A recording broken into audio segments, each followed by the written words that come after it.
മുഴുവൻ പ്രവർത്തകരും അകത്തേക്ക് പ്രവേശിക്കേണ്ടതാണ്. ഏതാനും നിമിഷങ്ങൾക്കകം ആരാധ്യനായ ജഗത് പ്രകാശ് നദ്ദാജി നമ്മെ അഭിസംബോധന ചെയ്യുന്നതിന് വേണ്ടി ഇവിടേക്ക് കടന്നു വരും. മുഴുവൻ പ്രവർത്തകരും, ആ വാതിലിൽ നിൽക്കുന്ന പ്രവർത്തകർ എല്ലാവരും അകത്തേക്ക് കയറേണ്ടതാണ്.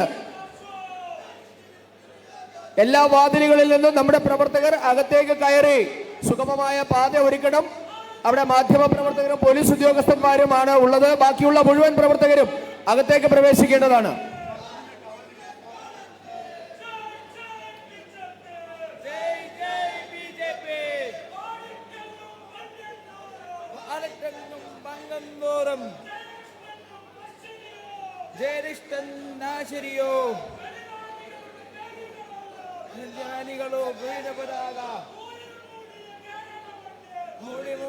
കേരള മണ്ണിൽ ഞങ്ങൾ ഉയർത്തിയ നാടികമുത്ത് ചെറുതിൽ ഉയർത്തി മുകഴ്ത്താനായി ജീവിതമാകുതി ചെയ്തവരെ, ധീരന്മാരാം വെളിതാണികളെ,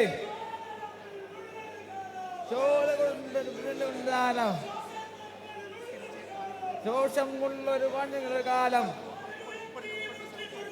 വാനിലുയർത്തി മുഷ്ടി തുഴത്തി,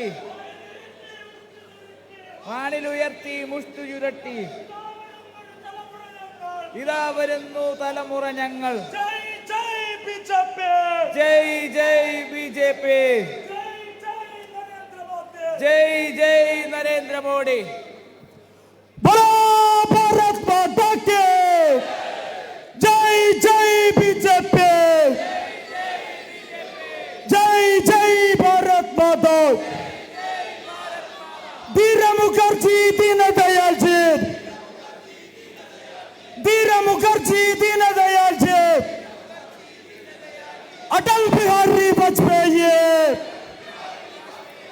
लाल कृष्ण अडवाणी ഇവർ നയിച്ചൊരു B J P, JP Nadda നയിക്കുമ്പോൾ, ജെപി നദ്ദ നയിക്കുമ്പോൾ, മോദി അമിത് ഷാ ഭരിക്കുമ്പോൾ, മോദി അമിത് ഷാ ഭരിക്കുമ്പോൾ രാമരാവണ യുദ്ധത്തിൽ ഞാനിൽ നിന്ന് തെറിച്ചൊരു ശരമായി, ഞാനിൽ നിന്നു തെറിച്ചൊരു ശരമായി ഹിമാലയത്തിൻ മുകളിൽ നിന്നും വീശിയടിച്ച കൊടുങ്കാറ്റായി അഴിച്ചുവിട്ടൊരു ആകാശം പുളമ്പടിച്ചു കുതിച്ചു വരുമ്പോൾ ആരു ചെറുക്കും ആരു തടുക്കും, ആരുണ്ടിവിടെ കാണട്ടെ. ദേശീയതയുടെ പ്രസ്ഥാനത്തിന്, കാവിക്കൊടിയുടെ ആദർശത്തിന് ജീവൻ നൽകിയ ബലിദാനികളെ നിങ്ങൾക്കായി ഞങ്ങൾ വിളിക്കും. ചോരഞരമ്പിൽ ഉള്ളൊരു കാലം, ശ്വാസം ഞങ്ങളിൽ ഉള്ളൊരു കാലം ഞങ്ങൾ ഉറക്കെ ഉറക്കെ വലിക്കും, ഞങ്ങൾ ഉറക്കെ ഉറക്കെ വിളിക്കും. വാടിക്കല്ലും പന്നന്നൂരും ജയകൃഷ്ണനും അശ്വനിയും കതിരൂരിന്റെ പൊന്നാമരയും ബലിദാനികളുടെ പേരുകളല്ല കൂരിൽ മൂടിയ കേരള മണ്ണിൽ, കൂരിൽ മൂടിയ കേരള മണ്ണിൽ ഞങ്ങൾ ഉണർന്നതിന് മുൻപേ ഉണർന്നൊരു ധീരന്മാരാം ബലിദാനികളെ വസുന്ധര തന്നുടെ വിരിമാറിൽ, വസുന്ധര തന്നുടെ വിരിമാറിൽ രക്തം കൊണ്ട് കാവിപ്പൂക്കൾ, കാവിപ്പൂക്കൾ ചിതറിയവൾ നിങ്ങൾക്കായി ഞങ്ങൾ വിളിക്കും, ഞങ്ങൾ വിളിക്കും, ഞങ്ങൾ വിളിക്കും. മലയോരത്തെ കർഷകരും തെരുവോരത്തെ തൊഴിലാളികളും കടലോരത്തെ മുക്കുവരും ഒന്നിച്ചൊന്നായി പറയുന്നു, ഒന്നിച്ചൊന്നായി പറയുന്നു. ചങ്ക് പിളർന്ന് മുട്ടി ചുരുട്ടി ഒന്നിച്ചൊന്നായി പറയുന്നു. വന്ദേ വന്ദേ വന്ദേ മാതരം, വന്ദേ വന്ദേ വന്ദേ മാതരം. ദിഗന്ധങ്ങൾ മുഴങ്ങട്ടെ, ദിക്കുകോരി തരിക്കട്ടെ, കടലേഴും പിളരട്ടെ, ഉച്ചത്തിൽ മുഴങ്ങട്ടെ. കാശ്മീർ കുങ്കുമപ്പൂവുകൾ എന്നോട് കണ്ണിൽ രക്ത ചുവപ്പേകട്ടെ, കന്യാകുമാരി കടൽ തിരമാലകൾ എന്റെ മനസ്സിൽ അലറട്ടെ. സ്വാതന്ത്ര്യ സമരത്തിൽ പൊരുതി മരിച്ചോരു ധീരന്മാരുടെ ചിതകളിൽ നിന്നും ഒരു തീയാളി പടരട്ടെ. ഇന്നീ കേരള നാട് ഭരിക്കും കഴുകൻ താണു പറക്കട്ടെ, കയ്യാമങ്ങൾ പൊട്ടട്ടെ. സ്വാഗതം സുസ്വാഗതം, ജപി നദ്ദയ്ക്ക് സ്വാഗതം, സ്വാഗതം സുസ്വാഗതം, ജപി നദ്ദയ്ക്ക് സ്വാഗതം. കണ്ണേ കരളെ കൺമണിയെ, ഭാരത നാടിൻ പൊന്നോമരെ, നിങ്ങൾക്കായി ഞങ്ങൾ വിളിക്കും ആയിരം ആയിരം അഭിവാദ്യങ്ങൾ, അഭിവാദ്യങ്ങൾ, അഭിവാദ്യങ്ങൾ. ഓ ഭാരത് മാതാ കേ ജയ്, ജയ് ബിജെപി. ധീര മുഖർജി, ദീനദയാൽ ജി, ധീര മുഖർജി, ദീനദയാൽ ജി, അടൽ ബിഹാരി വാജ്പേയി, ലാൽ കൃഷ്ണ അദ്വാനി, ഇവർ നയിച്ചൊരു ബിജെപി. ജപി നദ്ദ നയിക്കുമ്പോൾ, മോദി അമിത് ഷാ ഭരിക്കുമ്പോൾ, മോദി അമിത് ഷാ ഭരിക്കുമ്പോൾ, ബോലോ ഭാരത് മാതാ കേ ജയ്, ബോലോ ഭാരത് മാതാ കേ.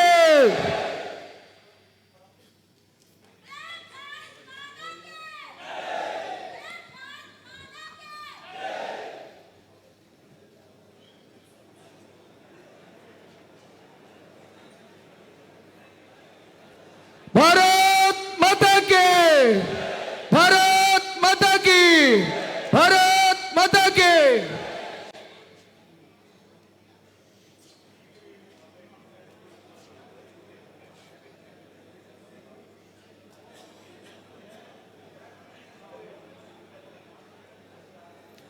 Hearty welcome Sri Jagat Prakash Nadda ji, the firebrand of Indian politics, the force behind the historical win of Bharatiya Janata Party, Sri Jagat Prakash Nadda.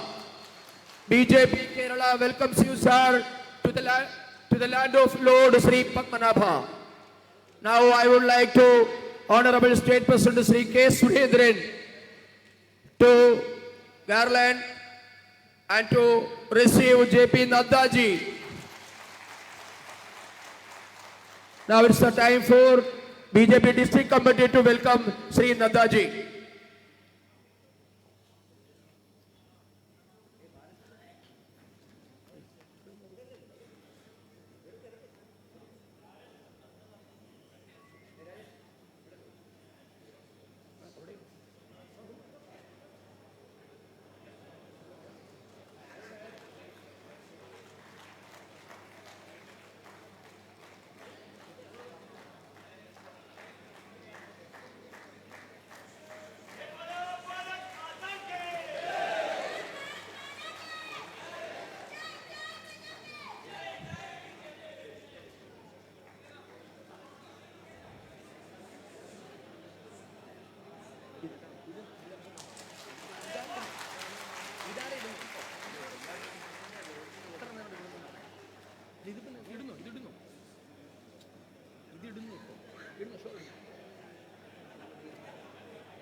അടുത്തതായി ഉപകർമ്മ പ്രസംഗമാണ്.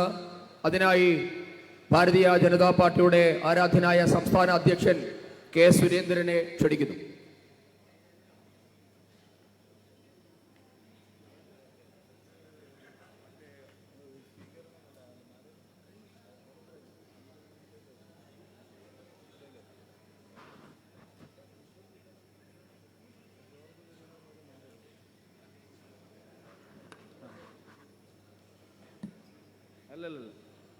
भारत माता की, भारत माता की, नरेंद्र मोदी जी की, JP नड्डा जी की. ഇന്നത്തെ വിശാല സംസ്ഥാന നേതൃയോഗത്തിൻ്റെ സമാപന പ്രസംഗത്തിനായി നമ്മളോടൊപ്പം എത്തിച്ചേർന്നിട്ടുള്ള ഭാരതീയ ജനതാ പാർട്ടിയുടെ ആദരണീയനായ അഖിലേന്ത്യാ അധ്യക്ഷൻ, അതുപോലെ തന്നെ കേന്ദ്ര ആരോഗ്യമന്ത്രിയുമായിട്ടുള്ള ശ്രീ ജഗത് പ്രകാശ് നഡ്ഡാജി, കേന്ദ്രമന്ത്രി ശ്രീ ജോർജ് കുര്യൻ അവറുകൾ, ഭാരതീയ ജനതാ പാർട്ടിയുടെ മുൻ സംസ്ഥാന അധ്യക്ഷന്മാരായിട്ടുള്ള ആദരണീയനായ Shri O Rajagopalji, Shri V Muraleedharanji, Shri PK Krishnadasji, Shri Kummanam Rajasekharanji, വേദിയിൽ ഉപേക്ഷിച്ചായിരിക്കുന്ന മറ്റ് സർവാദരണീയരായിട്ടുള്ള നേതാക്കളെ, ഇവിടെ സന്നിഹിതരായിട്ടുള്ള സഹോദരി സഹോദരന്മാരെ, എല്ലാവർക്കും എൻ്റെ വിനീതമായ നമസ്കാരം. ഇന്ന് കാലത്ത് മുതൽ ഇവിടെ ആരംഭിച്ച പാർട്ടിയുടെ പഞ്ചായത്ത് പ്രസിഡന്റ് ഉപരിയുള്ള നേതാക്കന്മാർ പങ്കെടുക്കുന്ന വിശാല നേതൃയോഗം ശ്രീ JP നഡ്ഡാജിയുടെ സമാപന പ്രസംഗത്തോടുകൂടി ഇവിടെ അവസാനിക്കുകയാണ്. 2024 ലോക്സഭാ തെരഞ്ഞെടുപ്പിൽ മൂന്നാമത്തെ തവണയും ശ്രീ നരേന്ദ്ര മോദിജിയെ അധികാരത്തിലേക്ക് എത്തിച്ച, ചരിത്രം അവകാശപ്പെടാൻ കഴിയുന്ന, നമ്മുടെ രാജ്യത്ത് നെഹ്റുവിന് ശേഷം ഒരു പ്രധാനമന്ത്രിയെ വീണ്ടും മൂന്നാമത്തെ തവണ അധികാരത്തിലെത്തിച്ച ആ പാർട്ടിയുടെ അഖിലേന്ത്യാ അധ്യക്ഷനാണ് ശ്രീ ജഗത് പ്രകാശ് നഡ്ഡാജി. രാജ്യം മുഴുവൻ നടന്ന് സഞ്ചരിച്ച് യാത്ര ചെയ്ത് കഴിഞ്ഞ 5 വർഷം ഭാരതീയ ജനതാ പാർട്ടിയെ ലോകത്തിലെ ഏറ്റവും വലിയ ജനാധിപത്യ കക്ഷിയായി, രാഷ്ട്രീയ പാർട്ടിയായി വളർത്തിയ ശ്രീ JP നഡ്ഡാജിയെ ഞാൻ കേരളത്തിലെ ഭാരതീയ ജനതാ പാർട്ടി പ്രവർത്തകർക്ക് വേണ്ടി ഹാർദമായി സ്വാഗതം ചെയ്യുകയാണ്. അദ്ദേഹത്തിൻ്റെ കഠിനാധ്വാനവും അദ്ദേഹത്തിൻ്റെ ദീർഘവീക്ഷണവും ഇന്ത്യയിലെ എല്ലാ സംസ്ഥാനങ്ങളിലും ഭാരതീയ ജനതാ പാർട്ടി പടർന്ന് പന്തലിക്കുന്നതിന് കാരണമായിട്ടുണ്ട്. വ്യക്തിപരമായ ഒരു അനുഭവം തന്നെ പറഞ്ഞാൽ, 2021 നിയമസഭാ തെരഞ്ഞെടുപ്പിൽ നമ്മുടെ കയ്യിലുണ്ടായിരുന്ന ഒരു സീറ്റ് നഷ്ടമാവുകയും വലിയ തോതിൽ ആക്ഷേപങ്ങൾ മാധ്യമങ്ങളും സാമൂഹ്യ മാധ്യമങ്ങളും നമുക്കെതിരായിട്ട് ചൊരിയുകയും ചെയ്ത സന്ദർഭത്തിൽ വലിയ കനത്ത പരാജയം നമുക്ക് സംഭവിച്ചു എന്നുള്ള നിലയിലുള്ള വ്യാഖ്യാനങ്ങൾ വന്ന സമയത്ത് ശ്രീ JP നഡ്ഡാജിയെ കണ്ട് ഞാൻ അദ്ദേഹത്തോട് ദില്ലിയിൽ ചെന്ന് ഞാൻ പറഞ്ഞു, സർ, ഞാൻ സ്ഥാനമൊഴിയാൻ തയ്യാറാണ്, പുതിയൊരു നേതൃത്വത്തെ അവരോധിക്കാൻ അങ്ങ് തയ്യാറാവണം കേരളത്തിൽ. കാരണം ഇത്തരത്തിലുള്ള നമുക്ക് വലിയ തിരിച്ചടി ഉണ്ടായി എന്നുള്ള രീതിയിലുള്ള വലിയ പ്രചാരണങ്ങൾ നമ്മുടെ നാട്ടിൽ നടന്നുകൊണ്ടിരിക്കുകയാണ്. JP നഡ്ഡാജി എന്നോട് പറഞ്ഞത്, സുരേന്ദ്രൻ, കേരളത്തിലെ ഭാരതീയ ജനതാ പാർട്ടിക്കാർ ഒരു പരാജയത്തിൽ നിന്നും ഒരു തരത്തിലും ദുഃഖമോ നിരാശയോ കൊണ്ട് പ്രവർത്തിക്കേണ്ടവരല്ല. ശക്തമായിട്ട് മുന്നോട്ട് പോവുക. കേരളത്തിൽ വിജയം അകലെയല്ല. സുനിശ്ചിതമായും കേരളത്തിൽ ഭാരതീയ ജനതാ പാർട്ടിക്ക് വിജയിക്കാൻ കഴിയുമെന്നുള്ള ആത്മവിശ്വാസം എല്ലാ കാലത്തും ശ്രീ JP നഡ്ഡാജി പ്രവർത്തകർക്ക് ആത്മവിശ്വാസം നൽകുന്നതിൽ, പ്രവർത്തകർക്ക് പ്രേരണ നൽകുന്നതിൽ, അവരെ മുന്നോട്ട് നയിക്കുന്നതിൽ എല്ലാ കാലത്തും മുന്നിൽ നിന്നിട്ടുള്ളതാണ്. കേരളത്തിലെ ഭാരതീയ ജനതാ പാർട്ടിയുടെ ഐതിഹാസികമായിട്ടുള്ള ഈ മുന്നേറ്റത്തിന് വലിയ കാരണക്കാരനായി പ്രവർത്തിച്ച ഒരാളാണ് ശ്രീ JP നഡ്ഡാജി. പ്രധാനമന്ത്രി ഒരുപക്ഷെ മറ്റു പല സംസ്ഥാനങ്ങളിലും പോകുന്നതിനേക്കാൾ കൂടുതൽ തവണ കേരളത്തിൽ വന്ന് നമ്മുടെ പ്രചാരണങ്ങൾക്ക് നേതൃത്വം നൽകിയിട്ടുണ്ട്. ഞാൻ എറണാകുളത്ത് നടന്ന യുവം 2023 കാര്യത്തിലും തൃശ്ശൂരിൽ നടന്ന മഹിളാ സംഗമത്തിൻ്റെ കാര്യത്തിലുമെല്ലാം ആദ്യം ചെന്ന് JP നഡ്ഡാജിയുടെ അനുവാദം വാങ്ങി. കാരണം കേരളത്തിലെ യുവാക്കളെയും സ്ത്രീകളെയും എല്ലാം സംഘടിപ്പിക്കുന്ന ഒരു വലിയ മൂവ്മെൻറ്റിന് വേണ്ടി ഞങ്ങൾ ശ്രമിക്കുകയാണ്, നഡ്ഡാജിയുടെ സഹായം വേണമെന്ന് ഞാൻ പറഞ്ഞു. ഉടനെ തന്നെ നഡ്ഡാജി PMOയിൽ വിളിച്ച് BJPയുടെ കേരളത്തിലെ പ്രസിഡന്റിന് കാണേണ്ട ആവശ്യമുണ്ട്, ചില കാര്യങ്ങൾ സംസാരിക്കാനുണ്ട് എന്ന് പറഞ്ഞുകൊണ്ട് പ്രധാനമന്ത്രിയോട് സംസാരിച്ച് നമ്മൾ ഏത് കാര്യം പ്രധാനമന്ത്രിയെ കേരളത്തിൽ വേണമെന്ന് ആവശ്യപ്പെട്ടാലും ഒരു മടിയുമില്ലാതെ ശ്രീ JP നഡ്ഡാജി നമുക്കതിനുള്ള എല്ലാ സൗകര്യങ്ങളും ഒരുക്കി തന്നിട്ടുണ്ട്. എല്ലാ തരത്തിലുള്ള സഹായങ്ങളും, പ്രചാരണത്തിനുള്ള എല്ലാ സഹായങ്ങളും മന്ത്രിമാർ ആവശ്യപ്പെടുമ്പോൾ, ദേശീയ നേതാക്കന്മാർ ആവശ്യപ്പെടുമ്പോഴെല്ലാം കഴിഞ്ഞ 5 വർഷത്തെ നമ്മുടെ അനുഭവം ശ്രീ JP നഡ്ഡാജി കേരളത്തിലെ ഒരു സാധാരണ പ്രവർത്തകൻ കാണിക്കുന്ന അതേ തരത്തിലുള്ള ഔത്സുക്യം, ഉത്സാഹത്തോടു കൂടി നമ്മളെ സഹായിച്ചിട്ടുണ്ട്. ഞാൻ നന്ദിപൂർവ്വം ഈ സമയത്ത് അത് സ്മരിക്കുകയാണ്. കേരളത്തിൻ്റെ രാഷ്ട്രീയത്തെക്കുറിച്ച് നമ്മൾ മനസ്സിലാക്കിയതിനേക്കാൾ കൂടുതൽ മനസ്സിലാക്കിയിട്ടുണ്ടാവും ശ്രീ JP നഡ്ഡാജി. കഴിഞ്ഞ 6-7 പതിറ്റാണ്ട് കാലമായി കേരളത്തിൽ ഭാരതീയ ജനതാ പാർട്ടി ശക്തമായിട്ട് പരിശ്രമിച്ചുകൊണ്ടിരിക്കുകയാണ് ഒരു വലിയ രാഷ്ട്രീയ മാറ്റത്തിന് വേണ്ടി. ഇത്തവണ അതിനുള്ള ഒരു വഴി തുറന്നിട്ടിരിക്കുകയാണ്. കേരളത്തിലെ ജനങ്ങൾ ഭാരതീയ ജനതാ പാർട്ടിക്ക് മുന്നോട്ട് പോകാനുള്ള കൃത്യമായിട്ടുള്ള ഒരു സന്ദേശം നൽകിയിരിക്കുകയാണ്. അസാധ്യമാണെന്ന് കരുതുന്ന പല കാര്യങ്ങളും സാധ്യമാക്കിയെടുക്കാൻ കഴിയുന്ന തരത്തിലുള്ള നല്ല മുന്നേറ്റമാണ് ഉണ്ടായിരിക്കുന്നത്. കേരളത്തിൻ്റെ സാമൂഹ്യ മനസാക്ഷി പ്രിയപ്പെട്ടവരെ ഈ തെരഞ്ഞെടുപ്പിൽ ഭാരതീയ ജനതാ പാർട്ടിയോടൊപ്പമാണ് നിന്നത്. കേരളത്തിലെ ചരിത്രപ്രസിദ്ധമായ സ്ഥലങ്ങളിലൂടെയെല്ലാം നിങ്ങൾ കണ്ണോടിച്ച് നോക്കിയാൽ അവിടെ എല്ലാം ഭാരതീയ ജനതാ പാർട്ടിയുടെ ഉജ്ജ്വലമായ മുന്നേറ്റങ്ങൾ നിങ്ങൾക്ക് കാണാൻ കഴിയും. കേരളത്തിലെ പ്രസിദ്ധമായ തീർത്ഥാലയങ്ങളുടെ സമീപങ്ങളിലൂടെയെല്ലാം നിങ്ങൾ സഞ്ചരിച്ചാൽ, അത് പത്മനാഭസ്വാമി ക്ഷേത്രം മുതൽ അങ്ങ് കാസർഗോഡ് മധൂർ മദനന്തേശ്വര ക്ഷേത്രം വരെയുള്ള തീർത്ഥസ്ഥലങ്ങളിലൂടെയെല്ലാം നിങ്ങൾ കണ്ണോടിച്ചാൽ അവിടെ എല്ലാം ഭാരതീയ ജനതാ പാർട്ടിയുടെ അത്യുജ്വലമായിട്ടുള്ള മുന്നേറ്റം നമുക്ക് കാണാൻ സാധിക്കും. നിങ്ങൾ ശിവഗിരിയിലേക്ക് നോക്കിയാലും, അരുവിപ്പുറത്തേക്ക് നോക്കിയാലും, കണ്ണമ്മൂലയിലേക്ക് നോക്കിയാലും, പെരുന്നയിലേക്ക് നോക്കിയാലും, അങ്ങ് തൃശ്ശൂരിൽ പ്രസിദ്ധമായിട്ടുള്ള ക്രിസ്ത്യൻ തീർത്ഥാലയങ്ങളും ചരിത്രസ്ഥാനങ്ങളും കുടികൊള്ളുന്ന സ്ഥലങ്ങളിലേക്ക് നിങ്ങൾ നോക്കിയാലും, കേരളം മുഴുവൻ വൈക്കം സത്യാഗ്രഹത്തിൻ്റെ മണ്ണിലേക്ക് നിങ്ങൾ നോക്കിയാലും, പ്രധാനപ്പെട്ട ചരിത്ര സംഭവങ്ങൾ ഉറങ്ങുന്ന സ്ഥലങ്ങളിലെല്ലാം കേരളത്തിൽ ഭാരതീയ ജനതാ പാർട്ടിയെ വിജയിപ്പിച്ച് അതിന് പിന്തുണ നൽകാൻ ജനങ്ങൾ തയ്യാറായിട്ടുണ്ട്. കേരളത്തിലെ ഉന്നതരായിട്ടുള്ള പല രാഷ്ട്രീയ നേതാക്കന്മാരുടെയും ബൂത്തുകൾ നിങ്ങൾ നോക്കിയാൽ ഈ തെരഞ്ഞെടുപ്പിലെ മാറ്റം അത്ഭുതകരമായിട്ടുള്ള മാറ്റമാണ്.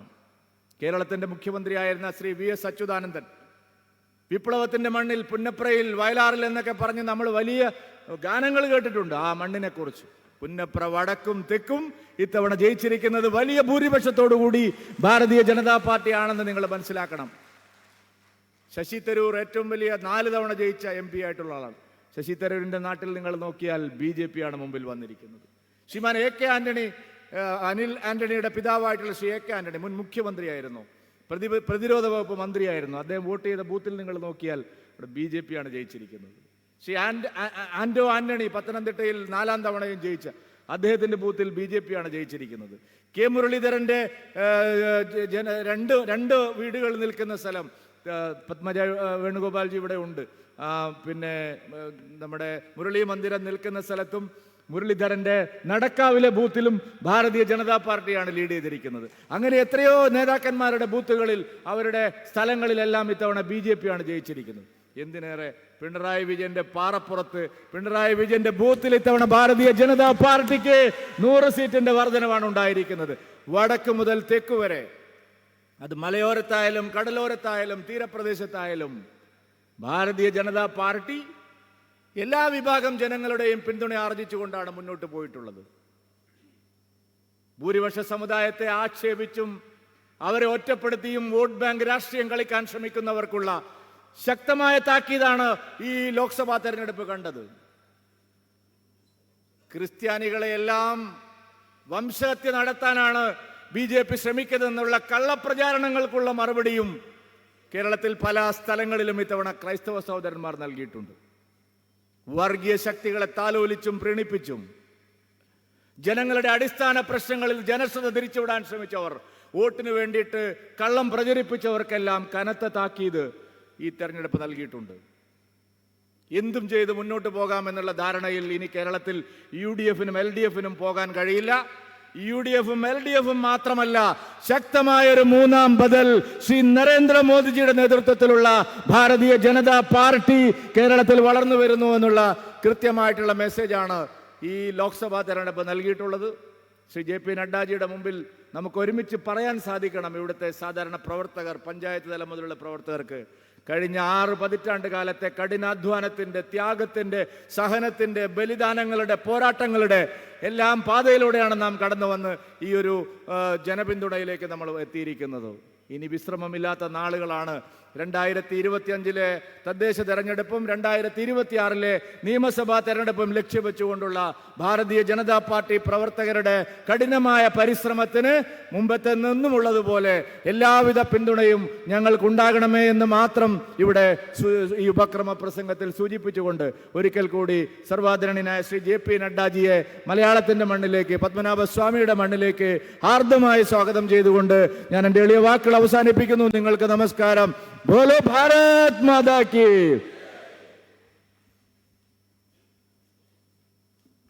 Now it's the time for felicitation. I would like to JP Naddaji to felicitate our two leaders.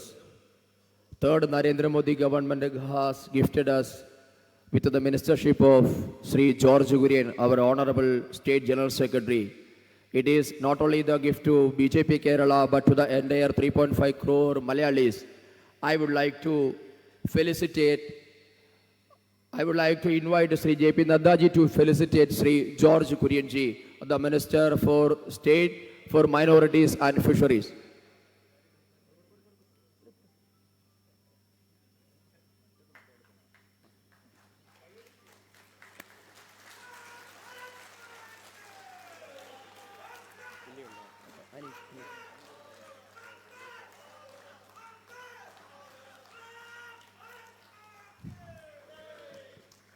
അടുത്തത് ഐതിഹാസികമായ വിജയത്തിന് കേരളത്തിലെ ഓരോ ഭാരതീയ ജനതാ പാർട്ടി പ്രവർത്തകനും ആത്മാഭിമാനത്തോടെ നിവർന്നു നിൽക്കാൻ നമ്മെ പ്രാപ്തമാക്കിയത് തൃശൂർ ജില്ലയിലെ ഭാരതീയ ജനതാ പാർട്ടിയുടെ മിന്നുന്ന പ്രകടനമാണ്. ആ വിജയത്തിന് ചുക്കാൻ പിടിച്ച തൃശൂർ BJPയെ സമർത്ഥമായി വിജയകരമായി നയിച്ച് കേരളത്തിൽ പൊൻതാമര വിരിയിച്ച, അതിന് നേതൃത്വം നൽകിയ advocate KK Aneesh Kumar, the district president of Thrissur BJP, the man behind the lotus bloom of Kerala, Advocate KK Anish.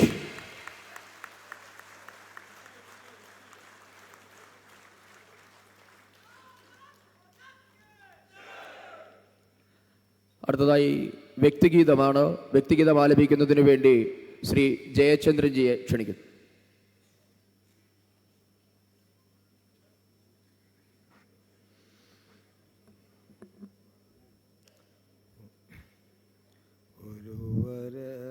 ത്തിനു വേണ്ടി മാത്രം വ്രതമെടുത്തവരാണു നമ്മൾ, അതിനു ജീവിതമാകമാനം സ്വയമൊഴിഞ്ഞവരാണു നമ്മൾ.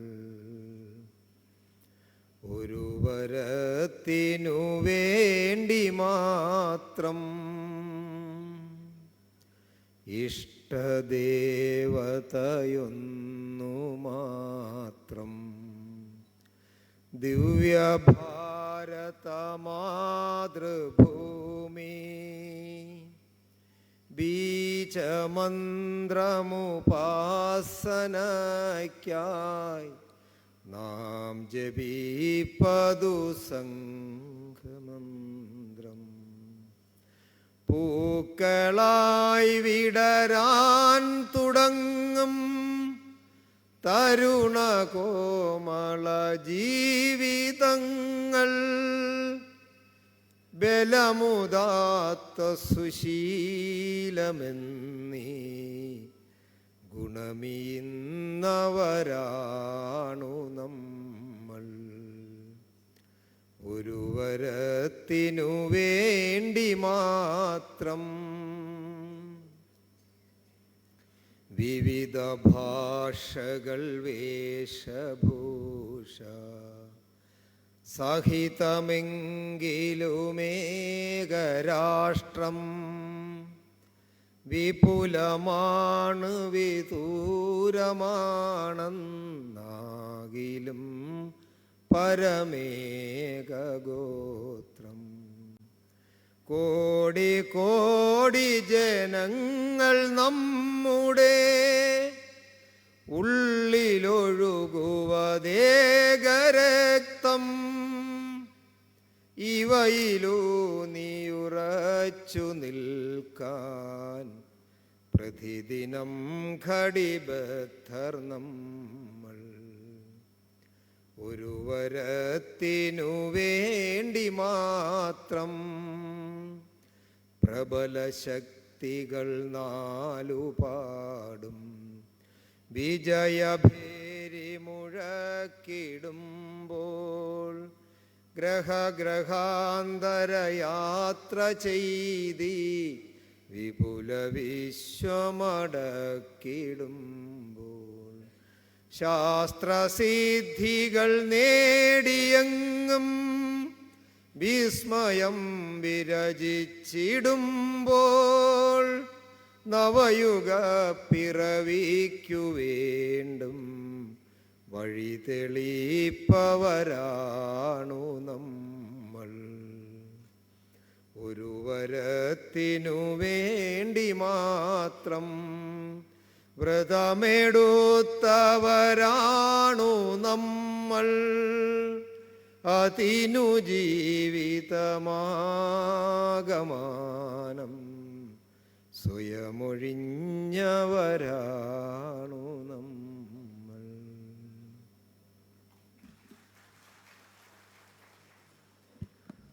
Sri Jagat Prakash Nadda. He was a three-time MLA in Himachal Pradesh and two-time cabinet minister of Himachal Assembly. Now he served as the national president of Bharatiya Janata Party and cabinet minister for health and family welfare. I would like Sri Nadda ji to inaugurate this August audience. We gathered here to celebrate our victory in the recent Lok Sabha polls. These people are from Panchayat president to state office bearers are gathered here. Please, I would like to JP Nadda ji to inaugurate this session. അദ്ദേഹത്തിന്റെ പ്രസംഗം പരിഭാഷപ്പെടുത്തുന്നതിന് വേണ്ടി സംസ്ഥാന വക്താവ് advocate Shri പത്മനാഭനെ ക്ഷണിക്കുന്നു.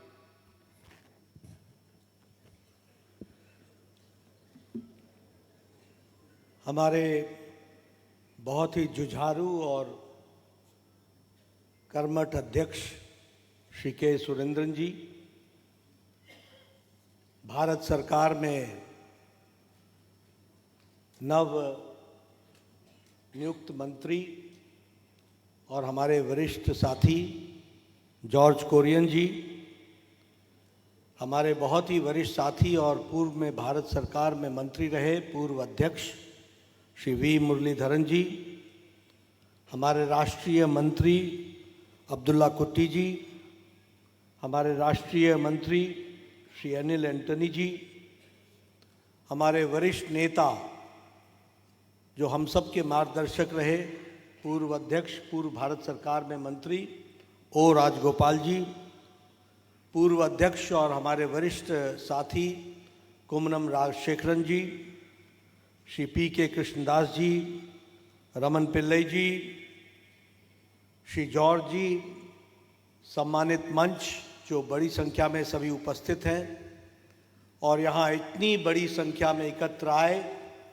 हमारे party के प्रदेश के पदाधिकारी, ज़िला के अध्यक्ष, ज़िला के महामंत्री, हमारे मंडलों के अध्यक्ष, हमारे पंचायतों के अध्यक्ष और हमारे सभी वरिष्ठ कार्यकर्ता बंधु, सबसे पहले तो आप सब लोगों को यहाँ इस दिन भर के विस्तारित कार्य समिति में आप सब लोग पूरे जोश के साथ इतनी बड़ी संख्या में आए हैं, सबसे पहले तो आप सबका हार्दिक अभिनंदन, आप सबका स्वागत. I heartily welcome all of you to this August meeting which is taking place as the state executive, the extended state executive of Kerala Pradesh. मैं जब यहाँ तिरुवनंतपुरम में आया हूँ तो निश्चित रूप में सबसे पहले तो मैं पद्मनाभ स्वामी जी के मंदिर को अपने शीश नमन करते हुए पद्मनाभ स्वामी जी का नमन करता हूँ। और जहाँ भगवान विष्णु शेष अनंत नाग के पर लेटे हुए हैं, विश्राम मुद्रा में हैं, ऐसे मंदिर को मैं नमन करता हूँ और उनसे आशीर्वाद लेता हूँ। मैं यहाँ जब आया हूँ तो आदि शंकराचार्य जी को भी याद करता हूँ, क्योंकि this land is known as the land of Adi Shankaracharya, जिसने देश भर में हमारे सनातन धर्म को आगे बढ़ाने में बहुत बड़ा योगदान किया। ऐसे हमारे अपने आदि शंकराचार्य जी को मैं नमन करता हूँ। केरल की धरती गुरुओं की धरती रही है। केरल की धरती सोशल रिफॉर्मर्स की धरती रही है, और इसलिए मैं यहाँ पर नारायण गुरु जी को भी याद करता हूँ, जिनके आशीर्वाद से यहाँ सामाजिक चेतना को एक नया ताकत दी गई और उनको आगे बढ़ाने का काम यहाँ पर नारायण गुरु जी ने किया है। Kerala is known for hard work, for politeness, for dedication, और वो मुझे अपने कार्यकर्ताओं में भी दिखती है। जिस डेडिकेशन के साथ, जिस ताकत के साथ आप सब लोग किसी विचारधारा को लेकर विपरीत परिस्थिति में काम कर रहे हैं, इसके लिए मैं आप सबको साधुवाद देता हूं। आप सबको उसके लिए मैं बहुत इज्जत के साथ आपका सम्मान करता हूं। ये जो हमारे डेडिकेटेड कार्यकर्ता हैं, जिन्होंने अपना जीवन एक विचारधारा के लिए लगाया है, ये उसी का फल है जिस कारण से आज जहां सारे देश में 60 साल में, इन 60 years, after 60 years, for the first time, continuously and consecutively, the NDA is forming the government under the dynamic leadership of Shri Narendra Modi ji. और ये संभव हुआ है बिकॉज ये संभव हुआ है आप सबके डेडिकेशन के कारण।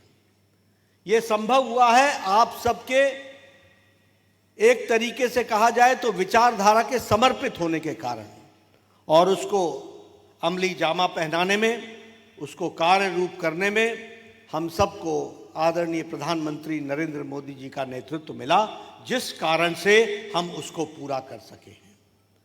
मैं यहाँ पर केरल को विशेष रूप में बधाई देना चाहता हूँ, जो आपने चुनाव में अपने नतीजे दिखाए हैं, और पहली बार आज़ादी के बाद आपने लोकसभा में भी कमल खिला दिया है। इसके लिए आपको विशेष करके मैं बधाई देना चाहता हूँ।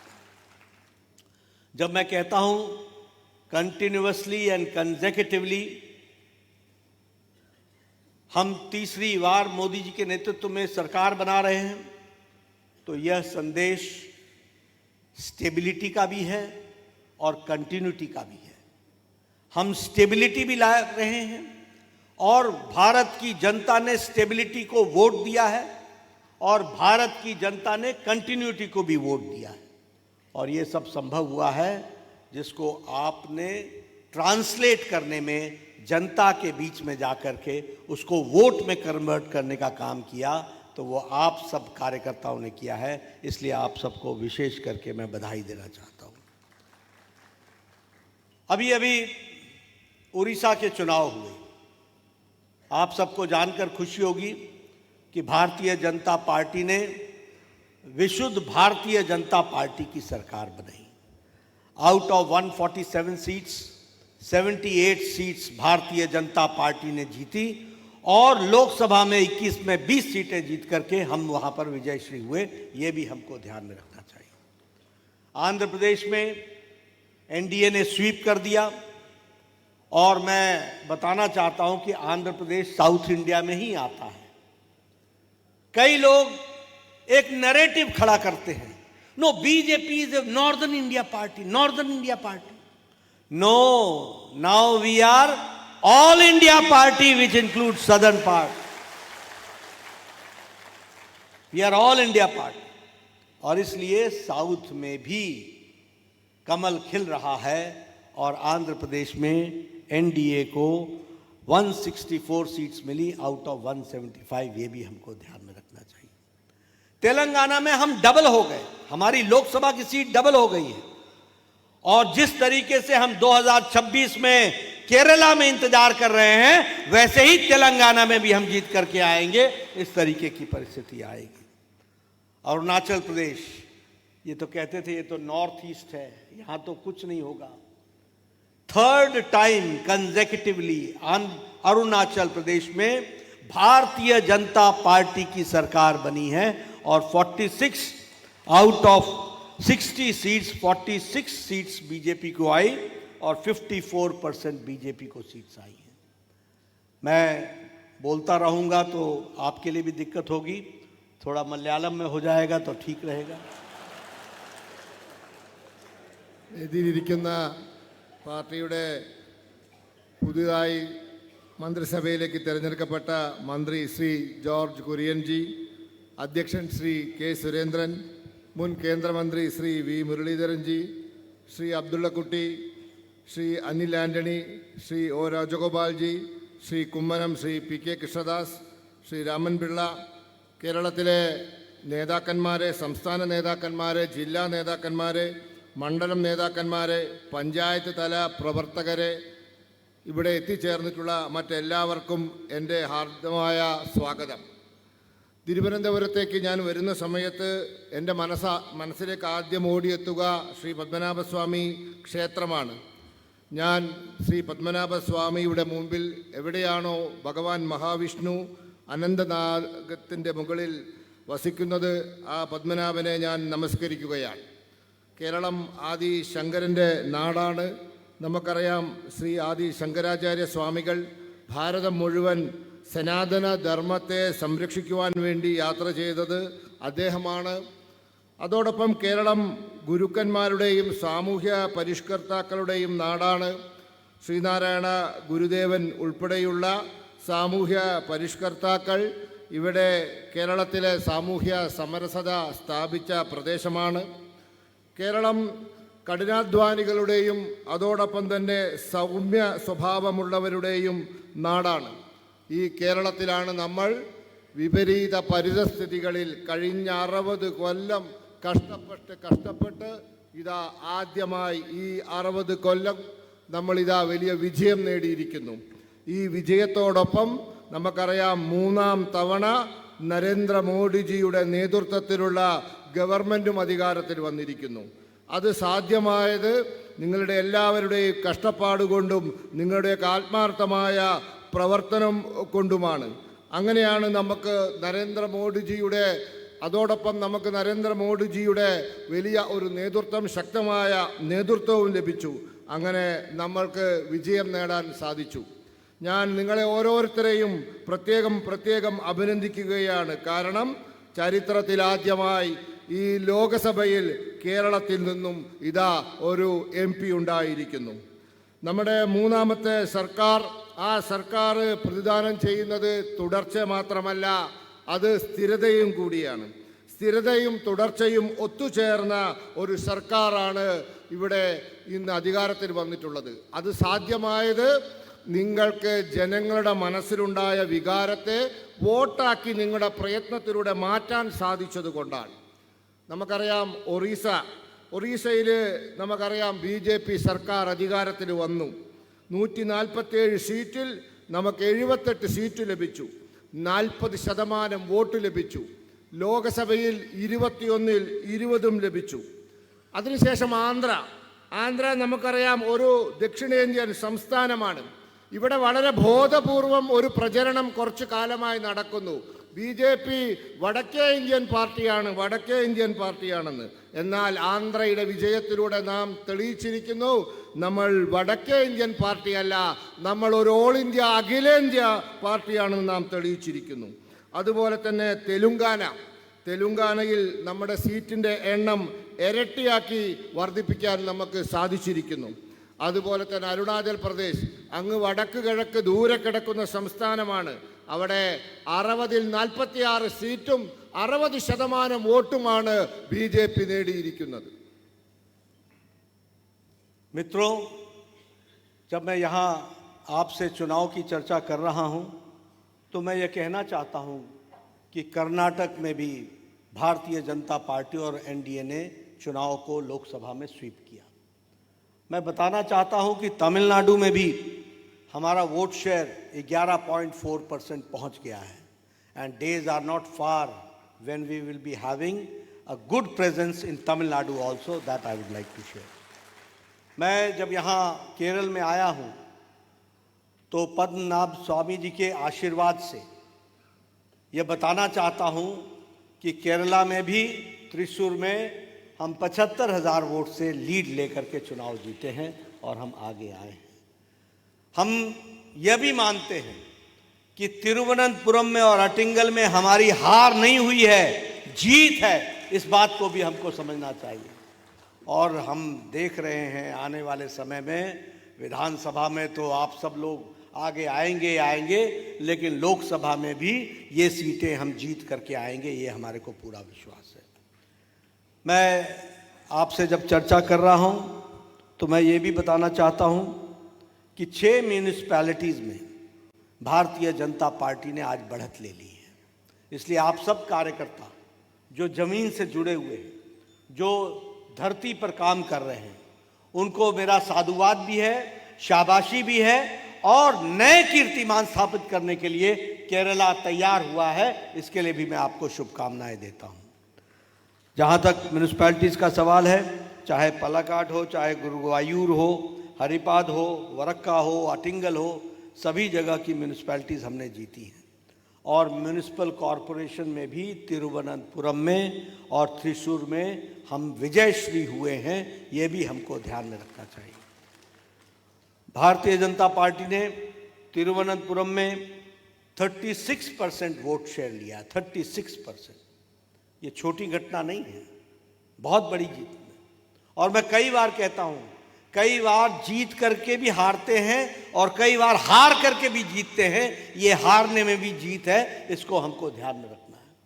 और उसी तरीके से आटिंगल में भी हम 16,772 वोटों से पीछे रहे हैं, लेकिन आने वाले समय में मुझे पूरा विश्वास है कि आप कार्यकर्ताओं की ताकत पर आटिंगल में भी कमल खिलेगा और वहाँ भी भारतीय जनता पार्टी लोकसभा में जाएगी। मैं केरल के कार्यकर्ताओं को, आप सब लोगों को विशेष करके बधाई देना चाहता हूँ। आपकी मेहनत, आपकी निष्ठा, आपका समर्पण और जिस तरीके से जिन परिस्थितियों में कार्यकर्ता काम कर रहे हैं, उसके लिए मैं सच में आप सबको बधाई देना चाहता हूँ। मैं केरला से जुड़ा हुआ हूँ। मैंने लंबे समय तक केरला में काम किया है, गॉड्स ओन कंट्री में काम किया है।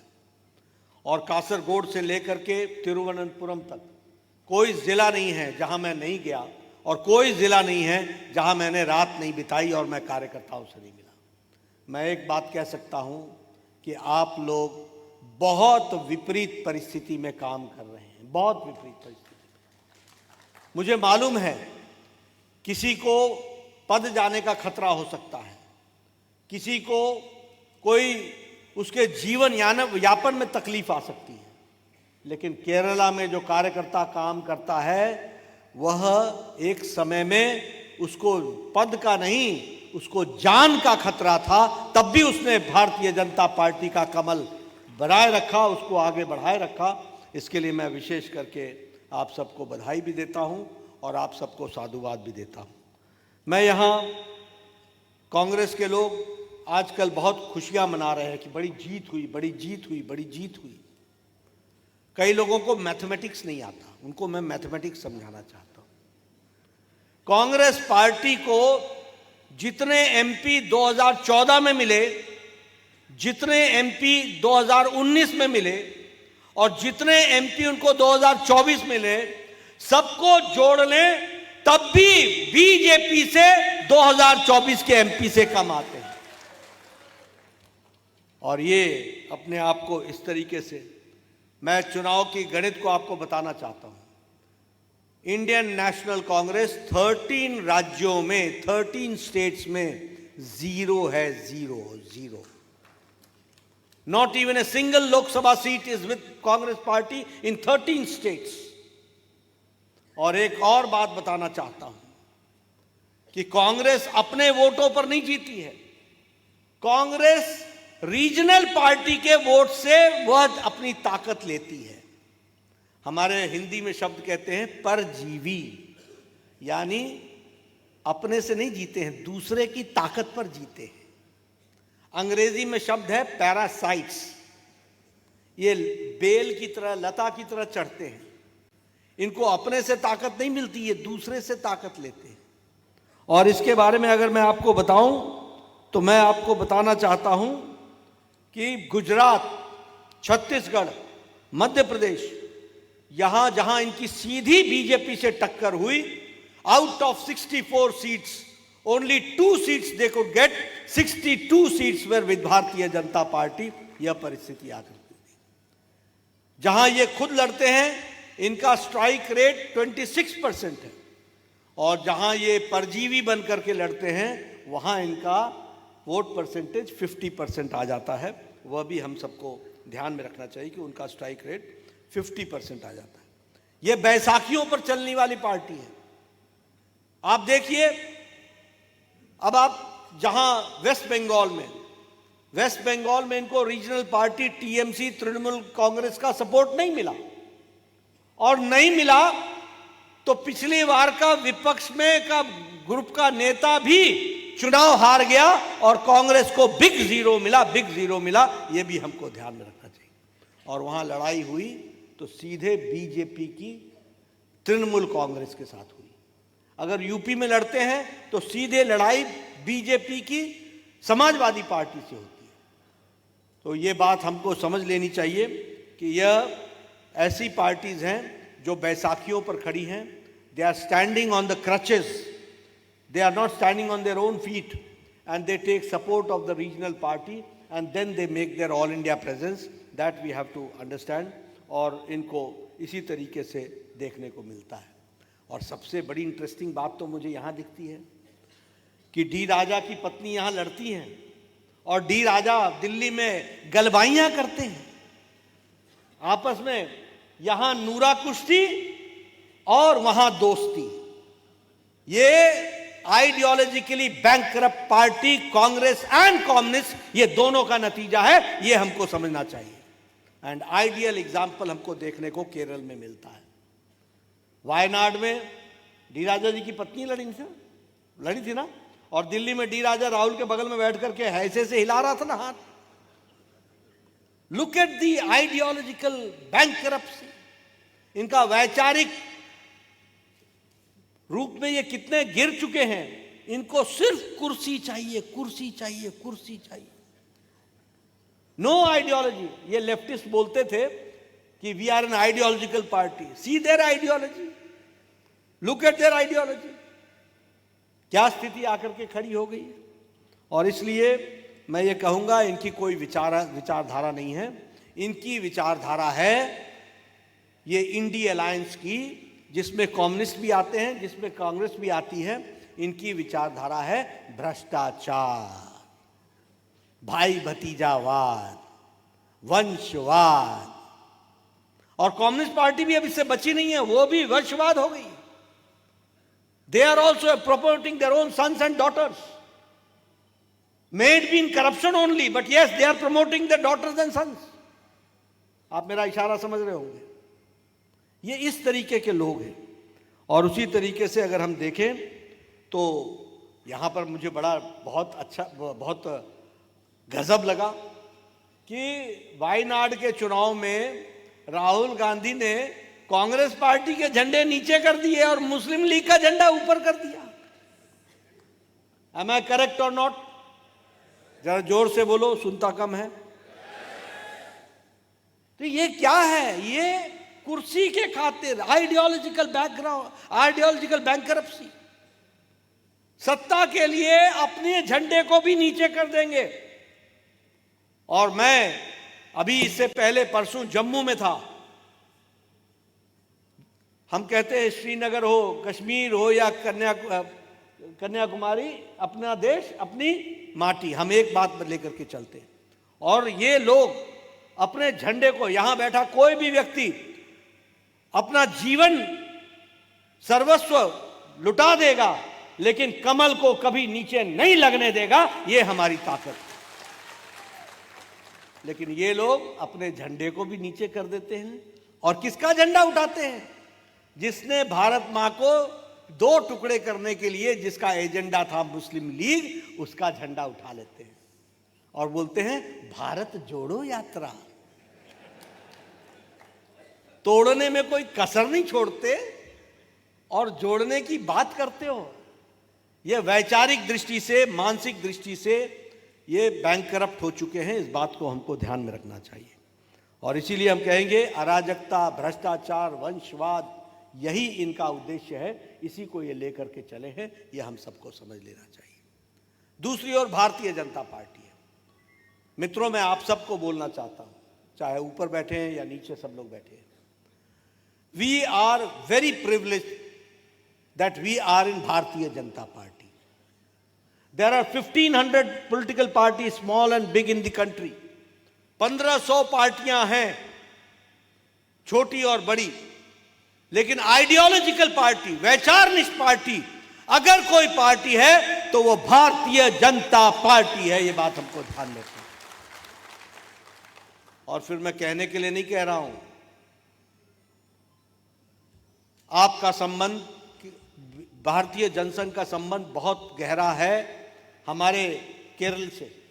1967 में पंडित दीनदयाल उपाध्याय कैलीकट अधिवेशन में प्रेसिडेंट बने थे और उस समय से लेकर के हम कैलीकट अधिवेशन से जिस बात को लेकर हम कहते रहे, और श्यामा प्रसाद मुखर्जी 1953-54 में संस्थापक अध्यक्ष थे। उन्होंने कहा था एक देश में दो निशान, दो विधान, दो संविधान नहीं चलेंगे।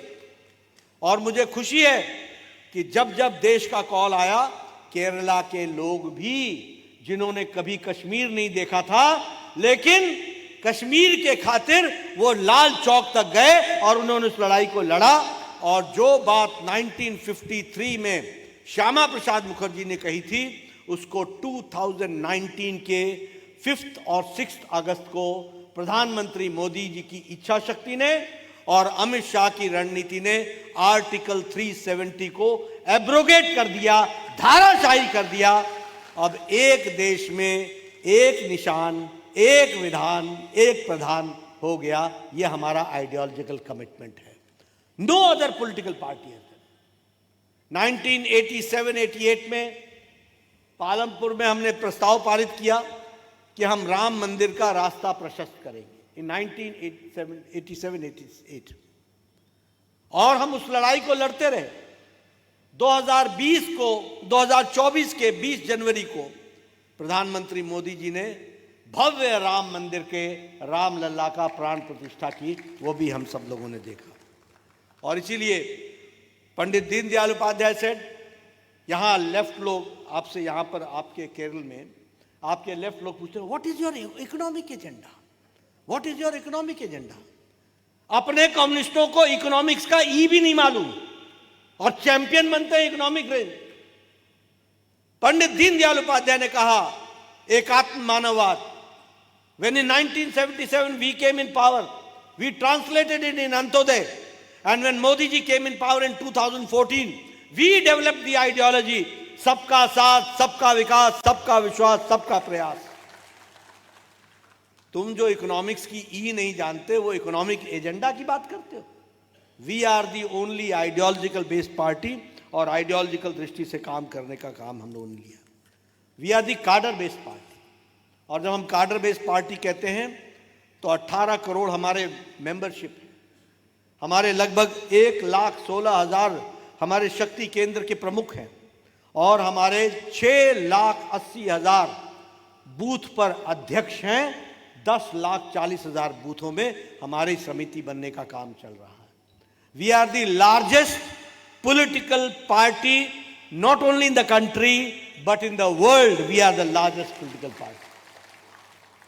मैं आपको बताना चाहता हूं, हमारी पार्टी को मेरी अध्यक्षता में 60 से ज्यादा हेड्स ऑफ मिशन, एम्बेसडर्स और राजदूत ये भारतीय जनता पार्टी के कार्यालय में आकर उन्होंने भारतीय जनता पार्टी को समझने का प्रयास किया है और उन्होंने माना है कि the membership of communist party of China is 90 million and the membership of Bharatiya Janata Party is just double, 180 million. That we have to understand.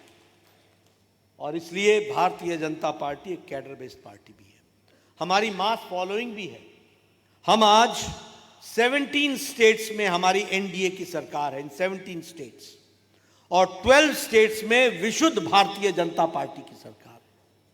और आपको जानकर खुशी होगी कि 57% ऑफ द पॉपुलेशन पर भारतीय जनता पार्टी का कमल खिला हुआ है, 57% of the population, and 58% of the geographical area of the country Bharatiya Janata Party का कमल खिला है। इसलिए we are the largest, we have got more than 1500 MLAs elected, we have got more than 200 mayors elected, we have got more than 1000 BDC members and presidents and chairmen elected. So we have got a mass following that we have to understand, और वो हमारे को ध्यान में रखना चाहिए। पद्मनाभ जी,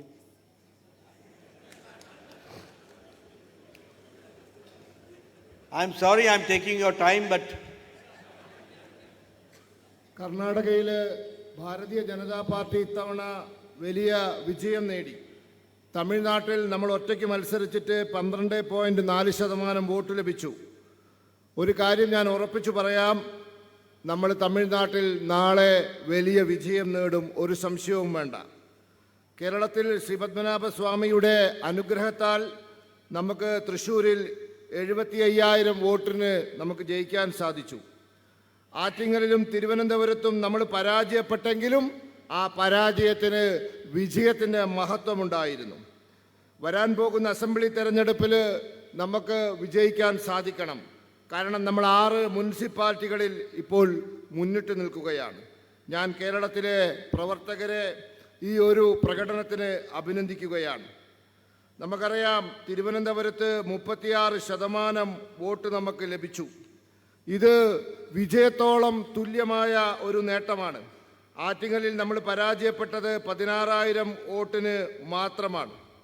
ഇത് നാം മനസ്സിലാക്കണം. ഇത്രയും വലിയ നേട്ടം നേടിയതിന് നിങ്ങളെ ഞാൻ വീണ്ടും പ്രത്യേകമായി അഭിനന്ദിക്കുകയാണ്. ഞാൻ കേരളത്തിൽ അങ്ങോളം ഇങ്ങോളം യാത്ര ചെയ്തിട്ടുണ്ട്, കാസർഗോഡ് മുതൽ തിരുവനന്തപുരം വരെ. ഞാൻ പോവാത്ത ഓരോ സ്ഥലവും കേരളത്തിലില്ല. നിങ്ങൾ വലിയ ബുദ്ധിമുട്ടുള്ള സാഹചര്യത്തിൽ, പ്രതികൂല സാഹചര്യത്തിലാണ് പ്രവർത്തിക്കുന്നത്. പല സ്ഥലങ്ങളിലും നമ്മളെ പ്രവർത്തകർ പ്രവർത്തിക്കുമ്പോൾ അവർക്ക് പേടി എന്താണെന്ന് ചോദിച്ചാൽ, അവർ പ്രവർത്തിച്ചിട്ട് നല്ല രീതിയിൽ പ്രവർത്തിച്ചിട്ടില്ലെങ്കിൽ അവർക്കുള്ള പാർട്ടിയിലെ പോസ്റ്റ്, പദം, ഉത്തരവാദിത്തം അത് നഷ്ടപ്പെടുമോ എന്ന പേടിയാണ്. ചിലർക്ക് അവരുടെ ജീവിത സാഹചര്യം ഈ രാഷ്ട്രീയത്തിന് വേണ്ടി സമയം നീക്കി വയ്ക്കുമ്പോൾ നഷ്ടമാവുകയോ എന്ന പേടിയാണ്. പക്ഷേ കേരളത്തിലെ പ്രവർത്തകർ ഭയന്നിരുന്നത് അവർക്ക് ജീവൻ തന്നെ നഷ്ടപ്പെടുമോ എന്ന ഭയത്തോടു കൂടിയാണ് പലരും ഇവിടെ പ്രവർത്തിച്ചത്. ആ രീതിയിലാണ് നമ്മളെ പ്രവർത്തകർ കേരളത്തിൽ കാര്യങ്ങൾ നേടിയെടുത്തത്. ഇവിടെ കോൺഗ്രസ്സുകാർ ചോദിക്കും, ഞങ്ങൾ ജയിച്ചില്ലേ എന്ന്. അവർക്ക് ഈ കണക്കറിയാത്തതിൻ്റെ ഒരു കുഴപ്പമുണ്ട് എന്നാണ് ഞാൻ മനസ്സിലാക്കുന്നത്. കണക്ക് അവർ പഠിക്കണം എന്നാണ് എനിക്ക് അവരോട് പറയാനുള്ളത്. കോൺഗ്രസ്സിന് 2014-ലും 2019-ലും 2024-ലും കിട്ടിയ സീറ്റുകൾ കൂട്ടിയാൽ BJPക്ക് 2024-ൽ കിട്ടിയ സീറ്റിൻ്റെ അത്രയും വരില്ല. കോൺഗ്രസ്സിന് 13 സംസ്ഥാനങ്ങളിൽ 0. അവർക്ക് ഒരു സീറ്റ് പോലും അവിടെ ലഭിച്ചിട്ടില്ല. ഗുജറാത്തിലും ഛത്തീസ്ഗഡിലും മധ്യപ്രദേശിലും കൂടി 64 സീറ്റുണ്ട്, കിട്ടിയത് 2 സീറ്റാണ്. ഈ കോൺഗ്രസും BJPയും നേർക്കുനേർ മുട്ടിയ സ്ഥലങ്ങളിൽ കോൺഗ്രസിൻ്റെ വിജയ ശതമാനം 26%. എന്നാൽ കോൺഗ്രസ് മറ്റു പാർട്ടികളുമായി സഖ്യമുണ്ടാക്കിയ, പ്രാദേശിക പാർട്ടികളുമായി സഖ്യമുണ്ടാക്കിയ സ്ഥലങ്ങളിൽ അവർ 50% വിജയം നേടിയിട്ടുണ്ട്. ഇവർ ഇത്തിൽ കണ്ണികളാണ്. മറ്റുള്ളവൻ്റെ പുറത്ത് കയറി അവൻ്റെ ശക്തി ഉപയോഗിച്ച് വളരുന്നവരാണ്. പരജീവികളാണ്, പരാശ്രയ ജീവികളാണ്. ഇവർക്ക് നേരിട്ട് വളരാനുള്ള ശക്തിയില്ല. പശ്ചിമ ബംഗാളിൽ അവിടുത്തെ പ്രാദേശിക പാർട്ടിയുമായി TMCയുമായി സഖ്യമുണ്ടായിരുന്നില്ല. അതുകൊണ്ട് എന്താ സംഭവിച്ചത്? കഴിഞ്ഞ ലോകസഭയുടെ നേതാവ്, അവരുടെ നേതാവ് അവിടെ തോറ്റുപോയി. ഉത്തർപ്രദേശിൽ എന്തുകൊണ്ടാണ് വിജയിച്ചത്? SP കൂടെയുണ്ട്, അതുകൊണ്ടാണ്. പശ്ചിമ ബംഗാളിൽ നമ്മളും TMCയും തമ്മിലാണ് മത്സരം. ഉത്തർപ്രദേശിൽ നമ്മളും SP-യും തമ്മിലാണ് മത്സരം. ഇവിടെ ഒരു തമാശയുണ്ട്. D. രാജയുടെ ഭാര്യയാണ് രാഹുൽ ഗാന്ധിക്കെതിരെ വയനാട്ടിൽ മത്സരിച്ചത്. ഈ D. രാജ ഡൽഹിയിൽ കോൺഗ്രസിന് വേണ്ടി വോട്ട് പിടിച്ച് നടക്കുകയായിരുന്നു. ഇവിടെ ഗുസ്തി, അവിടെ ദോസ്തി. ഈ ഇടതുപക്ഷത്തിന് അല്ലെങ്കിൽ ഈ ഇന്ത്യ സഖ്യത്തിന്, ആ പാർട്ടികൾക്ക് യാതൊരു തരത്തിലുള്ള പ്രത്യയശാസ്ത്രവുമില്ല. പ്രത്യയശാസ്ത്രപരമായ പാപ്പരത്വമാണ് അവർക്കുള്ളത്. അവർക്കാകെ വേണ്ടത് അധികാരം, കസാര, ഇതിനു വേണ്ടിയുള്ള നെട്ടോട്ടമാണ്. ഇടതുപക്ഷത്തിന് ഒരു പ്രത്യയശാസ്ത്രവും അവർക്കില്ല. അവർക്കുള്ളത് എങ്ങനെയെങ്കിലും അഴിമതി നടത്തണം, കുറച്ച് പൈസ ഉണ്ടാക്കണം, പിന്നെ കുടുംബക്കാരെ രക്ഷിക്കണം, മക്കളെയും മരുമക്കളെയും ഒക്കെ എവിടെയെങ്കിലും എത്തിക്കണം. ഇങ്ങനെ കുടുംബാധിപത്യം, കുടുംബവാദം, അഴിമതി, ഇതാണ് ഈ കൂട്ടരുടെ സമ്പ്രദായം. ഞാൻ കേട്ടു വയനാട്ടിൽ കോൺഗ്രസ്സുകാർ സ്വന്തം കൊടിയും വെച്ചില്ല, ലീഗിൻ്റെ കൊടിയും വെച്ചില്ല. അധികാരത്തിന് വേണ്ടി കൊടി വരെ ബലി നൽകിയവരാണ് ഇവർ. കാശ്മീരിൽ BJPയുടെ കൊടി പിടിച്ചാൽ ചിലപ്പോൾ തലപോവും. പക്ഷേ അവിടെ പോലും കൊടി പിടിക്കാൻ ഭാരതീയ ജനതാ പാർട്ടിക്ക് ഒരു മടിയുമുണ്ടായിരുന്നില്ല. നമ്മുടെ കൊടി നമ്മളെ സംബന്ധിച്ചിടത്തോളം ഏറ്റവും പ്രധാനപ്പെട്ടതാണ്. ഇവർ അതുവരെ അധികാരത്തിന് വേണ്ടി ത്യജിക്കാൻ തയ്യാറായി. ഇവർ ഭാരത് ജോഡോ യാത്ര നടത്തി. ആ യാത്രയിൽ മുസ്ലിം ലീഗിൻ്റെ കൊടി പിടിച്ചു. ഇന്ത്യ വെട്ടിമുറിച്ച പാർട്ടിയുടെ കൊടിയും പിടിച്ചിട്ടാണ് ഭാരത് ജോഡോ യാത്ര നടത്തിയത്. അഴിമതിയും കുടുംബവാദവുമാണ് ഇവരുടെ സ്വഭാവം. നമ്മൾ ഭാരതീയ ജനതാ പാർട്ടി ഈ രാജ്യത്ത് നമുക്ക് 1500 MLA-മാരുള്ള പാർട്ടിയാണ്. നമ്മൾ ഒരു പ്രത്യയശാസ്ത്രപരമായി ശക്തിയുള്ള പാർട്ടിയാണ്. നമ്മളാണ് ഈ ഇന്ത്യയിൽ ഏതാണ്ട് 1500 രാഷ്ട്രീയ പാർട്ടികളുണ്ട്. ആ രാഷ്ട്രീയ പാർട്ടികളിൽ പ്രത്യയശാസ്ത്രപരമായി നിലനിൽക്കുന്ന ഏക പാർട്ടി ഭാരതീയ ജനതാ പാർട്ടിയാണ്. അതിന് ഉദാഹരണം ഞാൻ പറയാം.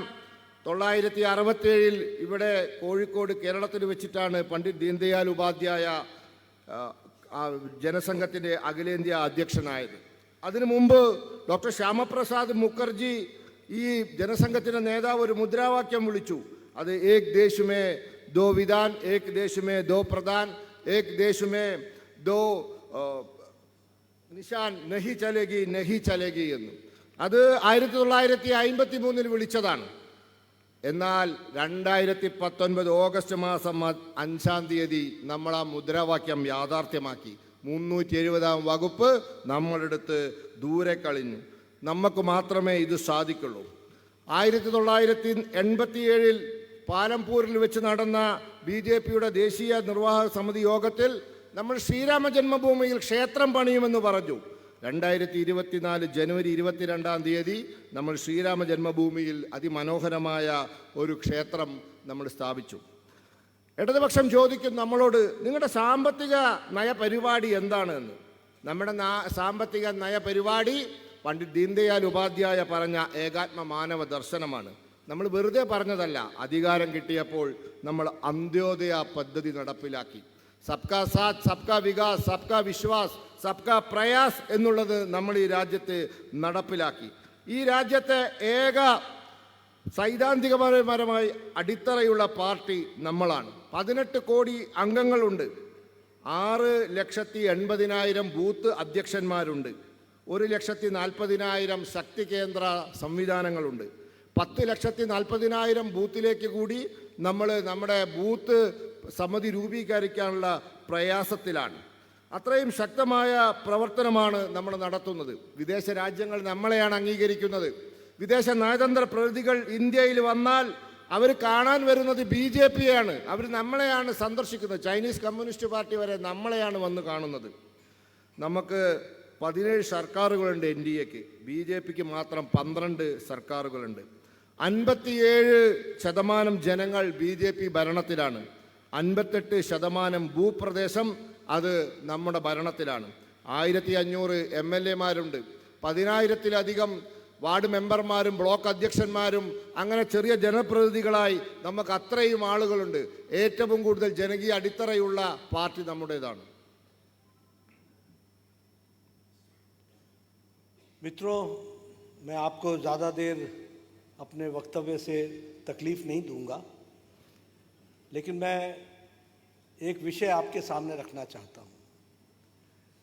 हमारी भारत की राजनीति में 2 फेज साफ दिखते हैं, एक बिफोर 2014 और एक आफ्टर 2014। और जब मैं ये 2014 के पहले की बात कहता हूँ तो भारत के बारे में क्या चर्चा थी? India is a corrupt state, policy paralysis, remote control से चलने वाला स्टेट, प्राइम मिनिस्टर को अथॉरिटी लगभग समाप्त। और 2014 के बाद जब हम देखते हैं तो हमको दिखता है कि डिसाइसिव गवर्नमेंट, हमको दिखता है डिलीवरी वाली गवर्नमेंट, हमको दिखता है जिसे हमने कहा स्पीड, स्केल एंड स्किल। हमको दिखता है मोदी जी के नेतृत्व में रिफॉर्म, परफॉर्म एंड ट्रांसफॉर्म। हमको ये फर्क दिखता है।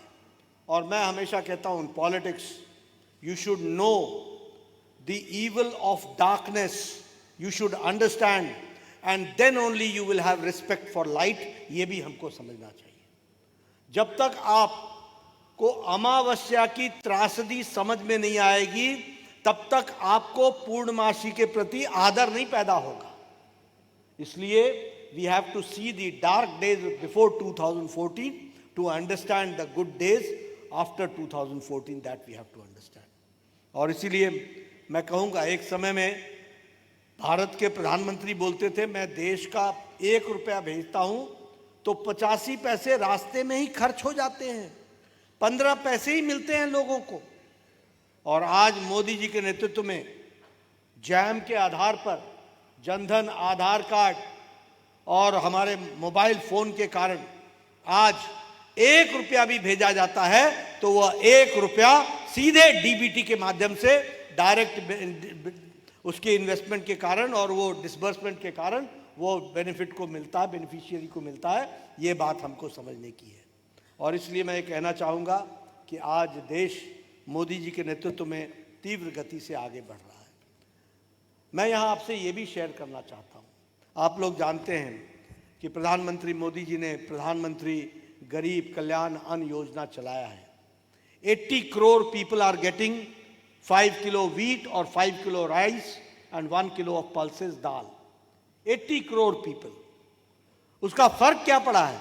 उसका फर्क ये पड़ा है कि आज भारत में 25 करोड़ लोग जो BPL में थे, बिलो पावर्टी लाइन थे, वो BPL से निकल करके APL हो गए, अबव पावर्टी लाइन पहुंच गए, and the number is 25 crore.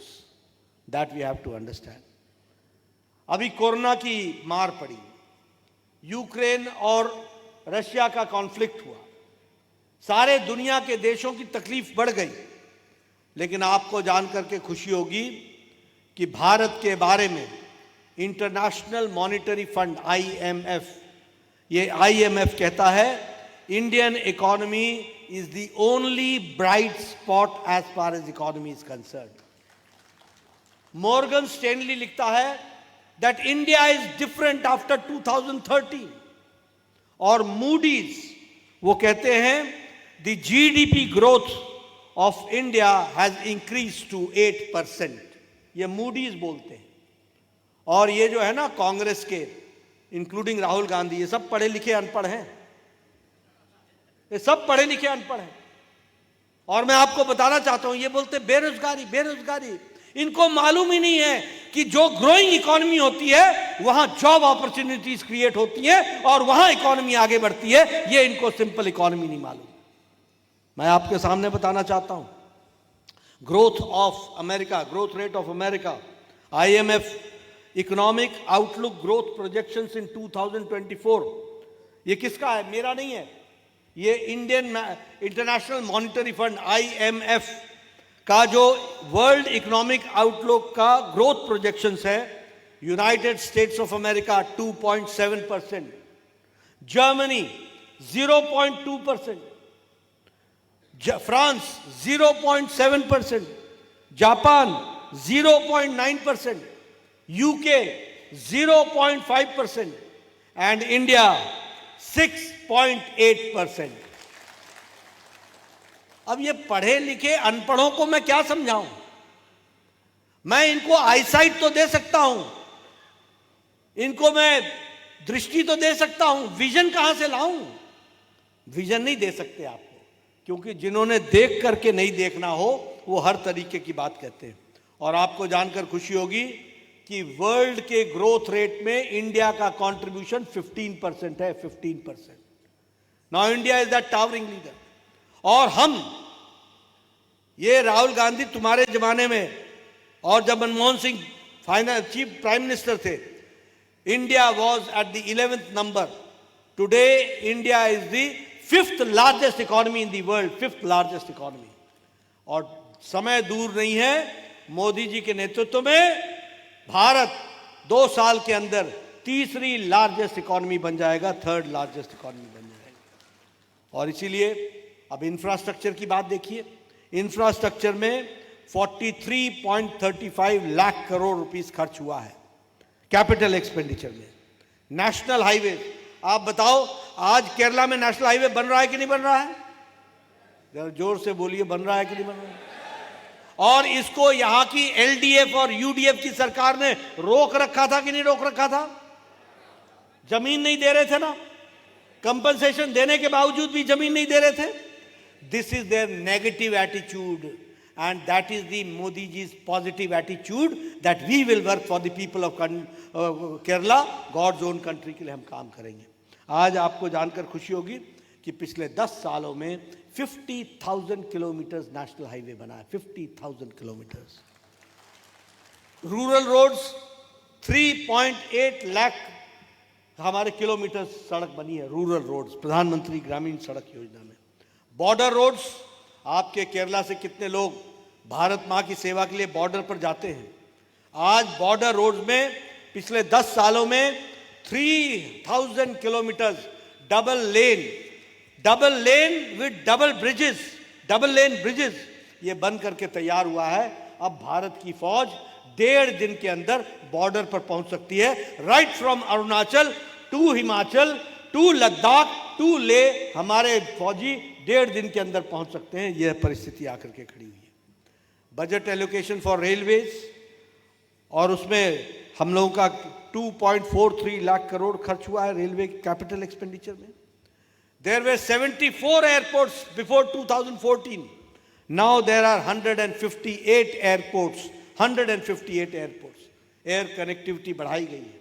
और मोदी जी का सपना है कि हवाई चप्पल पहनने वाला हवाई जहाज पे चढ़ेगा, इस बात को हम पूरा करेंगे। मतलब common man will have an air पे की ट्रैवलिंग करेगा, इस बात को हम लोगों ने कहा है।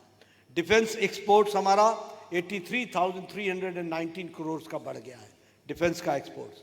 Eight one point of time we used to purchase bullet proof jackets. Now India is making, हम अपने भारत में हेलीकॉप्टर्स बना रहे हैं, बैंगलोर में, हमारे कर्नाटक में हम फाइटर जेट्स बना रहे हैं, हम बुलेट प्रूफ जैकेट्स बना रहे हैं, हम इक्विपमेंट्स बना रहे हैं। और भारत अब बुलेट प्रूफ जैकेट एक्सपोर्ट कर रहा है, दुनिया को दे रहा है। यह परिस्थिति आकर के खड़ी हुई है। उसी तरीके से साधारण आदमी के लिए, गरीब लोगों के लिए प्रधानमंत्री जी ने कहा Pradhan Mantri Awas Yojana. Here I would like to share with you my own experience. In 1993 I became the MLA first time. At that point of time मेरा BDO आके मेरे को बोलता था कि आपको एक पंचायत में 2 इंदिरा आवास योजना का घर मिला है, 2। बताइए ये किसको दे? मैं कहता था एक अनार 100 बीमार, Hundreds of applications are there and you are giving me 2. You keep it to yourself and you distribute. I can't do it. But today, I would like to say that Prime Minister Modi ने प्रधानमंत्री आवास योजना में 4 करोड़ घर बनाए, 4 crore घर.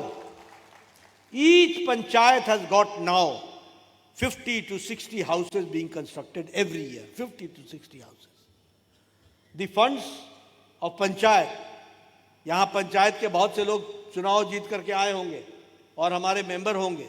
इन panchayat I used to get 2.5 lakh, 2,50,000 rupees per year for a panchayat development. Now every panchayat is getting not less than 5 crores, not less than 5 crores. This is the difference that we have to understand. और आपको जानकर यह भी खुशी होगी कि मोदी जी का संकल्प है कि हम 3 करोड़ घर और बनाएंगे ताकि कोई भी कच्चे छत के नीचे ना रहे. इस बात की हम व्यवस्था करेंगे. प्रधानमंत्री किसान सम्मान निधि, इस किसान सम्मान निधि के तहत लगभग 3,80,000 लाख करोड़ रुपए, 3.80 lakh crore rupees have been given to 11 crore किसान. 11 करोड़ किसानों को पहुंचाया जा चुका है और अभी 17th इंस्टॉलमेंट अभी दी गई जिसमें 20,000 करोड़ रुपए खर्च हुए. I would like to share with you, when Sharad Pawar was the agriculture minister and Manmohan Singh was the prime minister, they had given assistance of 70,000 crores और वो सिर्फ किसानों का कर्जा माफ करने के लिए one time. And they became the champions. 70,000 crore रुपए खर्च करके चैंपियन बन गए. और यहां मोदी जी ने 3 करोड़ 80 लाख करोड़ रुपए किसानों के खाते में डाल दिए और ये कंटिन्यूअसली चल रहा है. हर चौथे महीने 20,000 करोड़ रुपए किसानों के खाते में जाते हैं. इस तरीके से काम चल रहा है. और उसी तरीके से अगर मैं केरला के लिए बात करूं तो केरला में टैक्स डिसोल्यूशन में 1.5 लाख करोड़ रुपीस केरला को दिया गया है. ग्रांट इन एड में 1.4 लाख करोड़ रुपीस दिया गया है. स्मार्ट सिटीज के लिए 1,400 करोड़ रुपीस दिया गया to Thiruvananthapuram and to Kochi. और railway allocation has been increase by 7 times. Vande Bharat train going from Thiruvananthapuram to Kasaragod, Vande Bharat train going from Thiruvananthapuram to Mangalore, ये सेमी फास्ट स्पीड ट्रेन्स ये भी introduce की गई हैं. National highway 1020 kilometre national highway Kerala में बनी है. 1020 kilometre. और उसी तरीके से अगर हम कहें कि अभी ये जो कुथीरन का जो टनल बना, कुथीरन का, इस कुथीरन टनल का एक टनल का सेक्शन शुरू हो गया है and this is giving an easy access to Tamil Nadu and to Karnataka. That we have to understand. तो इसलिए कनेक्टिविटी में आगे बढ़ाया जा रहा है. मेट्रो प्रोजेक्ट्स को ताकत दी गई है. शिपयार्ड में शिप रिपेयर की फैसिलिटी अब जो आपके यहाँ कोचिन में खड़ी की गई है, 25% of the ship repair will be done in Kerala and Kerala में कोचिन में किया जाएगा. उसके लिए काम चल रहा है. ये भी हमको ध्यान में रखना चाहिए. ये भी कैपेसिटी बढ़ाई गई है. इसलिए मित्रों, बहुत से डेवलपमेंट के प्रोजेक्ट्स देश में और केरला में चल रहे हैं.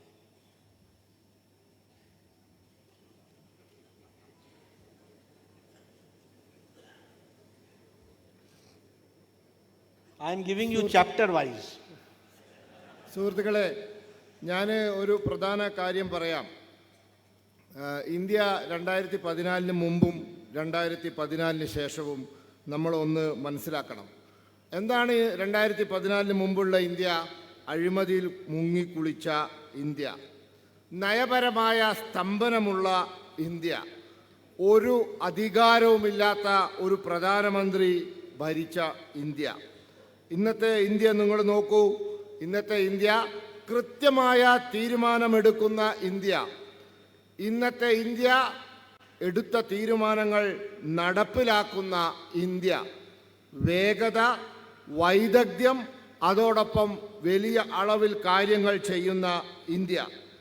മാത്രവുമല്ല, പ്രവർത്തിക്കുക, അത് പ്രവർത്തിക്കാനുള്ള തീരുമാനമെടുക്കുക, അത് മാറ്റങ്ങൾ വരുത്തുക, അതോടൊപ്പം ആ പ്രവർത്തനം യാഥാർത്ഥ്യമാക്കുക, ഇതൊക്കെ ചെയ്യുന്ന ഒരു ഇന്ത്യയാണ്.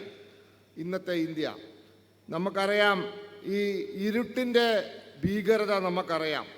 എന്നാൽ ഇരുട്ടിൻ്റെ ഭീകരത കൃത്യമായി മനസ്സിലാക്കണമെങ്കിൽ അത് നമ്മൾ അനുഭവിച്ചറിഞ്ഞ് ശേഷമേ നമുക്ക് വെളിച്ചത്തിൻ്റെ സൗന്ദര്യം അറിയുള്ളൂ. അമാവാസി കണ്ട ഒരാൾക്ക് പൗർണമിയുടെ മഹത്വം മനസ്സിലാക്കുള്ളൂ. നമുക്കറിയാം 2014 ശേഷം ഈ രാജ്യത്ത് വലിയ മാറ്റങ്ങൾ ഉണ്ടായിട്ടുണ്ട്. കാര്യങ്ങൾ അനുകൂലമായ രീതിയിലാണ് ഈ രാജ്യത്ത് മുന്നോട്ട് പോകുന്നത്. പ്രത്യേകിച്ച് അഴിമതിയുടെ കാര്യത്തിൽ 85 പൈസ മാത്രം നമ്മുടെ ഡൽഹിയിൽ നിന്നും 1 രൂപ യാത്ര ആരംഭിച്ചാൽ വികസനത്തിന് വേണ്ടി കൊടുത്തയച്ചാൽ അതിൽ 85 പൈസയും അഴിമതിക്കാർ തട്ടിയെടുത്ത് 15 പൈസ മാത്രം സാധാരണക്കാരന് കിട്ടുന്ന ഒരു സാഹചര്യമായിരുന്നു.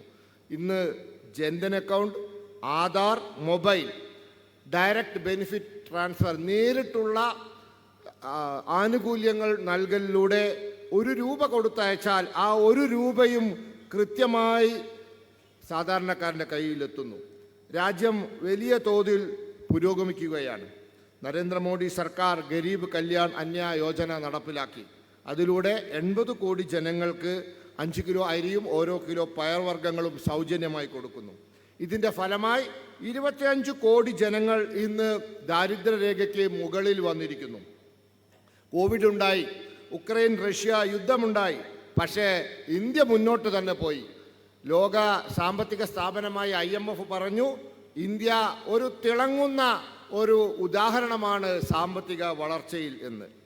മോർഗൻ ആൻഡ് സ്റ്റാൻലി പറഞ്ഞു, ഈ ഭാരതം 2014 നിന്നും എത്രയോ വ്യത്യസ്തമായിരിക്കുന്നു ഭാരതം എന്ന് പറഞ്ഞിരിക്കുന്നു. അതോടൊപ്പം മൂഡിയുടെ എന്ന് പറയുന്ന സാമ്പത്തിക വിദഗ്ധന്മാർ പറഞ്ഞിരിക്കുന്നു, ഇന്ന് ഭാരതത്തിൽ വലിയ വളർച്ചയുണ്ട് എന്ന് പറഞ്ഞിരിക്കുന്നു. ഈ കോൺഗ്രസ്സുകാർ വിദ്യാഭ്യാസമുള്ള നിരക്ഷരരാണ്. അവർ ഇപ്പോഴും തൊഴിലില്ല എന്ന് പറയുന്നു. ഒരു രാജ്യത്ത് വളർച്ചാ നിരക്ക് കൂടിയാൽ അവിടെ എങ്ങനെയാണ് തൊഴിലില്ലായ്മ ഉണ്ടാവുക? IMFൻ്റെ കണക്ക് ഞാൻ അവതരിപ്പിക്കാം. അമേരിക്കയുടെ വളർച്ചാ നിരക്ക് 2.7%, ജർമ്മനിയുടേത് 0.2%, ഫ്രാൻസിൻ്റേത് 0.7%, ജപ്പാൻ്റേത് 0.9%, ബ്രിട്ടൻ്റേത് 0.5%, ഇന്ത്യയുടെ 6.8%. ഇങ്ങനെ വളരുന്നൊരു രാജ്യത്ത് ഈ വിദ്യാഭ്യാസമുള്ള നിരക്ഷരരായ കോൺഗ്രസ്സുകാർ ഇവിടെ തൊഴിലില്ലായ്മ ഉണ്ട് എന്ന് പറയുന്നു. ഇവരെ എങ്ങനെ പറഞ്ഞു മനസ്സിലാക്കാനാണ്? ലോകത്തിൻ്റെ വളർച്ചാ നിരക്കിലെ 15% ഭാരതത്തിൻ്റെ സംഭാവനയാണ്. ഭാരതം മൻമോഹൻ സിംഗ് ഇന്ത്യ ഭരിക്കുമ്പോൾ 11ാമത്തെ സാമ്പത്തിക ശക്തിയായിരുന്നു. ഇന്ന് ഭാരതം ലോകത്തെ 5ാമത്തെ സാമ്പത്തിക ശക്തിയാണ്. ഈ പുതിയ സർക്കാരിൻ്റെ മുന്നിലുള്ള ഏറ്റവും വലിയ ലക്ഷ്യം ഭാരതത്തെ 3ാമത്തെ സാമ്പത്തിക ശക്തിയാക്കി വളർത്തിയെടുക്കുക എന്നുള്ളതാണ്. അതിനുവേണ്ടി നമ്മൾ അടിസ്ഥാന സൗകര്യ വികസന രംഗത്ത് ഇത്രയും കാലം കൊണ്ട് 43,50,000 കോടി രൂപ അടിസ്ഥാന സൗകര്യ വികസനത്തിന് വേണ്ടി നടപ്പിലാക്കി. കേരളത്തിൽ NH-66 പണി നമ്മൾ ഇവരുടെ എല്ലാ എതിർപ്പുകൾ ഇവരൊക്കെ എതിർത്തു, തടസ്സപ്പെടുത്താൻ നോക്കി. പക്ഷേ ഹൈവേ നിർമ്മാണം വളരെ ശക്തമായി മുന്നോട്ട് പോയിക്കൊണ്ടിരിക്കുകയാണ്. ഇതാണ് നരേന്ദ്രമോദി സർക്കാരിൻ്റെ മനോഭാവം. നമ്മൾ 50,000 കിലോമീറ്റർ ദേശീയ ഹൈവേ നിർമ്മിച്ചു കഴിഞ്ഞു. 3,80,000 കിലോമീറ്റർ ഗ്രാമീണ റോഡുകൾ നമ്മൾ നിർമ്മിച്ചു കഴിഞ്ഞു. അതിർത്തി റോഡുകൾ നമ്മുടെ പട്ടാളക്കാർക്ക് അതിർത്തിയിലെ ഏതു മേഖലയിലും, ടിബറ്റിൻ്റെ അതിർത്തിയാവട്ടെ, ചൈന അതിർത്തിയാവട്ടെ, പാകിസ്ഥാൻ അതിർത്തിയാവട്ടെ, പെട്ടെന്നെത്താൻ വേണ്ടി 3,200 കിലോമീറ്റർ 2 വരി പാത നമ്മൾ അതിർത്തിയിൽ നമ്മൾ നിർമ്മിച്ചു കഴിഞ്ഞിരിക്കുന്നു. നമ്മുടെ റെയിൽവേക്ക് വേണ്ടി നമ്മൾ നീക്കിവെച്ചത് 2,43,000 കോടി രൂപയാണ്. 43,000 കോടി രൂപയാണ്. നരേന്ദ്രമോദി സർക്കാർ അധികാരത്തിൽ വരുമ്പോൾ ഇന്ത്യയിൽ 74 വിമാനത്താവളങ്ങളായിരുന്നു. ഇന്ന് 148 വിമാനത്താവളങ്ങളാണ്. ഹവായ് ചെരുപ്പിടുന്നവനും വിമാനത്തിൽ യാത്ര ചെയ്യണമെന്നാണ് നരേന്ദ്രമോദിയുടെ തീരുമാനം. സാധാരണക്കാരനും വിമാനം യാത്ര പ്രാപ്യമായിരിക്കണം. അതാണ് നമ്മുടെ ലക്ഷ്യം. നമുക്കറിയാം, നമ്മുടെ നാട്ടിൽ ഇവിടെ 83,000 കോടി രൂപയുടെ നമ്മൾ സൈനിക ഉൽപ്പന്നങ്ങൾ ഇന്ന് നമ്മൾ കയറ്റുമതി ചെയ്യുന്നു. ഒരു കാലത്ത് നമ്മളെല്ലാം ഇറക്കുമതി ചെയ്തു. നമ്മുടെ പട്ടാളക്കാർക്കുടെ ബുള്ളറ്റ് പ്രൂഫ് നമ്മൾ ഇറക്കുമതി ചെയ്തു, യുദ്ധവിമാനങ്ങൾ ഇറക്കുമതി ചെയ്തു, പട്ടാളത്തിന് ആവശ്യമായ സാമഗ്രികൾ ഇറക്കുമതി ചെയ്തു. ഇന്ന് നമ്മൾ ഇതൊക്കെ നിർമ്മിക്കുകയാണ്. ഇതൊക്കെ നിർമ്മിച്ച് നമ്മൾ 83,000 കോടി രൂപയ്ക്ക് നമ്മൾ ഇത് കയറ്റുമതി ചെയ്യുകയാണ്. ആവാസ് യോജന നമ്മൾ 4 കോടി വീടുകൾ നിർമ്മിച്ചു കൊടുത്തു. ആവാസ് യോജനയെ പറ്റി പറയുമ്പോൾ അദ്ദേഹത്തിനൊരു കഥ ഓർമ്മ വരുന്നു. 1993 അദ്ദേഹം MLA ആയിരുന്നു. അന്ന് അവിടുത്തെ BDO അദ്ദേഹത്തെ വിളിച്ചിട്ട് പറഞ്ഞു, നിങ്ങളുടെ വീടുകൾ തരാം, നിങ്ങൾക്ക് ഒരു പഞ്ചായത്തിലേക്ക് 2 വീട് തരാം. അദ്ദേഹം പറഞ്ഞു, 100-ലധികം ആവശ്യക്കാരുണ്ട്, ഞാൻ 2 വീടുമായി അങ്ങോട്ട് പോയാൽ ശരിയാവില്ല, നിങ്ങൾ തന്നെ കൊടുത്തോളൂ എന്ന് പറഞ്ഞു. ആ കാലം ഇന്ന് മാറിയിരിക്കുന്നു. 4 കോടി വീടുകൾ നമ്മൾ കൊടുത്തു. ഒരു പഞ്ചായത്തിൽ 50 മുതൽ 60 വരെ വീടുകൾ നമ്മൾ കൊടുക്കുന്നു. ഇതാണ് അവസ്ഥ. പഞ്ചായത്തിൻ്റെ വികസനത്തിന് വേണ്ടി കേന്ദ്രം പണ്ട് നൽകിയത്, നിങ്ങളെല്ലാവരും പഞ്ചായത്ത് മെമ്പർമാരാണ് പലരും, നിങ്ങൾക്കറിയാം പണ്ടൊക്കെ 2.5 ലക്ഷം രൂപയാണ് ഒരു പഞ്ചായത്ത് വികസനത്തിന് ഒരു വർഷം നൽകിയത്. ഇന്ന് 5 കോടി രൂപയാണ് കിട്ടുന്നത്. ഇനിയും നമ്മൾ 3 കോടി വീടുകൾ ഈ രാജ്യത്ത് നിർമ്മിക്കാൻ വേണ്ടി നമ്മൾ തയ്യാറെടുക്കുകയാണ്. അതുപോലെ തന്നെ കിസാൻ സമ്മാൻ നിധി നമുക്കറിയാം, 11 കോടി കൃഷിക്കാർക്ക് നമ്മൾ 3,80,000 കോടി രൂപ കിസാൻ സമ്മാൻ നിധിയിലൂടെ കൊടുത്തു. അതിൻ്റെ 17ാമത്തെ തവണ നമ്മൾ ഈ അടുത്ത ദിവസം കൊടുത്തു. പണ്ട് ശരത് പവാർ കൃഷി വകുപ്പ് മന്ത്രിയായിരുന്നു മൻമോഹൻ സിംഗിൻ്റെ കാലത്ത്. അന്ന് അവർ 70,000 കോടി രൂപ കൊടുത്തിട്ട് വലിയ ചാമ്പ്യന്മാരാവാൻ ശ്രമിച്ചു കർഷകരുടെ. ഇന്ന് നമ്മൾ ഒരു പദ്ധതിയിലൂടെ മാത്രം ഇത്രയും കാലം കൊണ്ട് കൊടുത്തത് 3,80,000 കോടി രൂപയാണ്. നരേന്ദ്രമോദി സർക്കാർ ഈ രാജ്യത്ത് സാധാരണക്കാരനും കൃഷിക്കാരനും വേണ്ടി നിരവധി കാര്യങ്ങൾ ചെയ്യുന്നു. 20,000 കോടി രൂപയാണ് നമ്മൾ കേരളത്തിൽ നമ്മുടെ ഈ കാർഷിക മേഖലയ്ക്ക് വേണ്ടി കൊടുത്തിരിക്കുന്നത്. നമ്മൾ കേരളത്തിൻ്റെ ഫണ്ട് വിഹിതം 1.5 ലക്ഷം കോടി രൂപ കൊടുത്തു. നമ്മൾ 54,000 കോടി രൂപ സഹായ ഇനത്തിൽ കൊടുത്തു. നമ്മൾ കേരളത്തിൻ്റെ റെയിൽവേക്ക് വേണ്ടി കൊടുത്തത് 7 ഇരട്ടിയായി നമ്മൾ വർദ്ധിപ്പിച്ചിരിക്കുന്നു. ഇവിടെ 2 വന്ദേ ഭാരത് തീവണ്ടികൾ നമ്മൾ കൊടുത്തു. 1020 കിലോമീറ്റർ ദേശീയ ഹൈവേ നമ്മൾ ഉണ്ടാക്കുന്നു. കുതിരാൻ തുരങ്കം നമ്മൾ നിർമ്മിച്ചു, തമിഴ്നാട്ടിലേക്കുള്ള യാത്ര സുഗമമാക്കി. കൊച്ചിയിലെ ജല മെട്രോയും അതോടൊപ്പം തന്നെ സാധാരണ മെട്രോയും നമ്മൾ ഉദ്ഘാടനം ചെയ്തു. കൊച്ചിൻ ഷിപ്പ്യാർഡ് നമ്മൾ നവീകരിച്ചു. ഇന്ത്യയിലെ 25% വരുന്ന കപ്പലിൻ്റെ റിപ്പയർ പ്രവർത്തനം, അറ്റകുറ്റപ്പണിയും ഇനി കൊച്ചിയിലാണ് നടക്കുക. അതിനുവേണ്ടി നമ്മൾ കൊച്ചിൻ ഷിപ്പ്യാർഡിനെ നമ്മൾ സജ്ജരാക്കി. ഇതൊക്കെ നമ്മൾ കേരളത്തിന് വേണ്ടി ചെയ്തതാണ്. मैं आपका ज़्यादा समय न लेता हुआ सिर्फ एक ही बात कहूँगा कि भारतीय जनता पार्टी ने मोदी जी के नेतृत्व में NDA ने जिस तरीके से देश को आगे बढ़ाने का काम किया, वहीं हमको ये दुख के साथ कहना पड़ता है कि इंडी अलायंस के जितने भी पार्टनर्स हैं उन्होंने करप्शन को जन्म दिया, भ्रष्टाचार को जन्म दिया और अराजकता को जन्म दिया। देश के विरोधी लोग, विरोधी ताकतों को ताकत देने का काम किया और देश की जो मजबूती के साथ आगे बढ़ने का काम है उसमें हर तरीके से रुकावट डालने का काम किया। जब मैं भ्रष्टाचार की बात बोलता हूँ, आप बताइए, नाउ केरल की LDF सरकार कोऑपरेटिव के भ्रष्टाचार में संलिप्त है कि नहीं है? बताइए, है कि नहीं है? ये करप्शन गोल्ड स्कैम में संलिप्त थी कि नहीं थी? है कि नहीं है? This government is totally utterly corrupt. और UDF भी लिप सर्विस कर रही है, UDF उसका विरोध नहीं कर रही है। चोर चोर मौसेरे भाई, ये मौसेरे भाई हैं आपस में, इनका गठबंधन है, इनका आपस में पूरा संबंध है। इसको हमको समझना चाहिए। इसलिए मैं ये कहना चाहूँगा कि मित्रों, रुकना नहीं है, आगे बढ़ना है, यहाँ कमल खिलना है। आप बताइए, पद्मनाभ स्वामी जी के धरती पर, भगवान विष्णु जी के धरती पर कमल नहीं खिलेगा तो और कहाँ खिलेगा? और इसलिए कमल को खिलाने के लिए आप सबको पूरी ताकत से जुड़ना है। और मैं आपको बताना चाहता हूँ कि कोई हमारे सामने टिक नहीं पाएगा। समय दूर नहीं है। पहले बोलते थे भारतीय जनता पार्टी एक पर्टिकुलर जाति की पार्टी है, फिर कहने लगे नहीं नहीं ये सभी की पार्टी है, फिर कहने लगे नॉर्थ इंडिया की पार्टी है, फिर कहने लगे सेंट्रल इंडिया की पार्टी है, फिर कहने लगे नहीं ये नॉर्थ ईस्ट की पार्टी है। अब ये कह रहे हैं कि भारतीय जनता पार्टी नॉर्थ हो या साउथ हो, ईस्ट हो या वेस्ट हो, it is only kamal, kamal and kamal, और ऑल इंडिया पार्टी के रूप में बढ़ रहे हैं।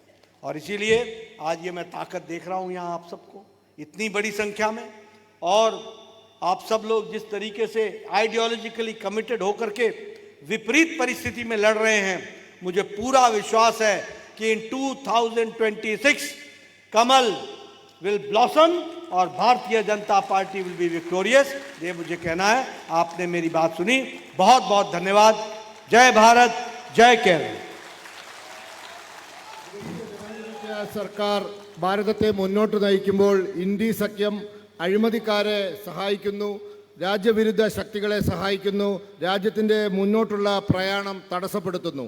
കേരളത്തിലെ LDF സർക്കാർ സഹകരണ മേഖലയിൽ അഴിമതി നടത്തി, സ്വർണ്ണക്കള്ളക്കടത്തോ ഇതൊക്കെ നടത്തി. UDFകാർ ഇവരെ എതിർക്കുന്നില്ല. അവർ അഭിനയിക്കുക മാത്രമാണ്, വഴിപാട് മാത്രമാണ് ചെയ്യുന്നത്. ചോർ ഔർ ചോർ മൊസേരി ബായ്, കള്ളനും കള്ളനും എടത്തിയനിയത്തി മക്കളാണ്. അതുകൊണ്ട് എനിക്ക് നിങ്ങളോട് പറയാനുള്ളത്, നിങ്ങൾ നിൽക്കരുത്, മുന്നോട്ട് തന്നെ പോകണം, താമര വിരിയിക്കുക തന്നെ ചെയ്യണം. ശ്രീപത്മനാഭൻ്റെ നാട്ടിൽ താമര വിരിഞ്ഞിട്ടില്ലെങ്കിൽ പിന്നെ എവിടെയാണ് വിരിയുക? പണ്ട് ഇവർ BJPയെ കൊണ്ട് പറഞ്ഞു ഇത് മേൽജാതിക്കാര പാർട്ടിയാണ്. ഇപ്പം അവർ പറയുന്നുണ്ട് എല്ലാ ജാതിക്കാരും BJPയിലുണ്ടെന്ന്. പിന്നെ പറഞ്ഞു വടക്കേ ഇന്ത്യക്കാരുടെ പാർട്ടിയാണ്, പശ്ചിമ ഇന്ത്യക്കാരുടെ പാർട്ടിയാണ്, വടക്ക് കിഴക്കുകാരുടെ പാർട്ടിയാണ്. ഇപ്പം അവർ പറയാൻ തുടങ്ങി ഇത് അഖിലേന്ത്യാ അടിസ്ഥാനത്തിലുള്ള പാർട്ടിയാണെന്ന്. ഇന്ന് ഭാരതം മുഴുവൻ എവിടെ നോക്കിയാലും താമര താമര മാത്രമാണ്. അതുകൊണ്ട് മുന്നോട്ട് പോവുക. നിങ്ങളുടെ കഠിന പ്രയത്നത്തെ ഞാൻ അഭിനന്ദിക്കുന്നു. മുന്നോട്ട് പോവുക. 2026 കേരളത്തിൽ താമര വിരിയിക്കുക. എല്ലാവർക്കും നമസ്കാരം.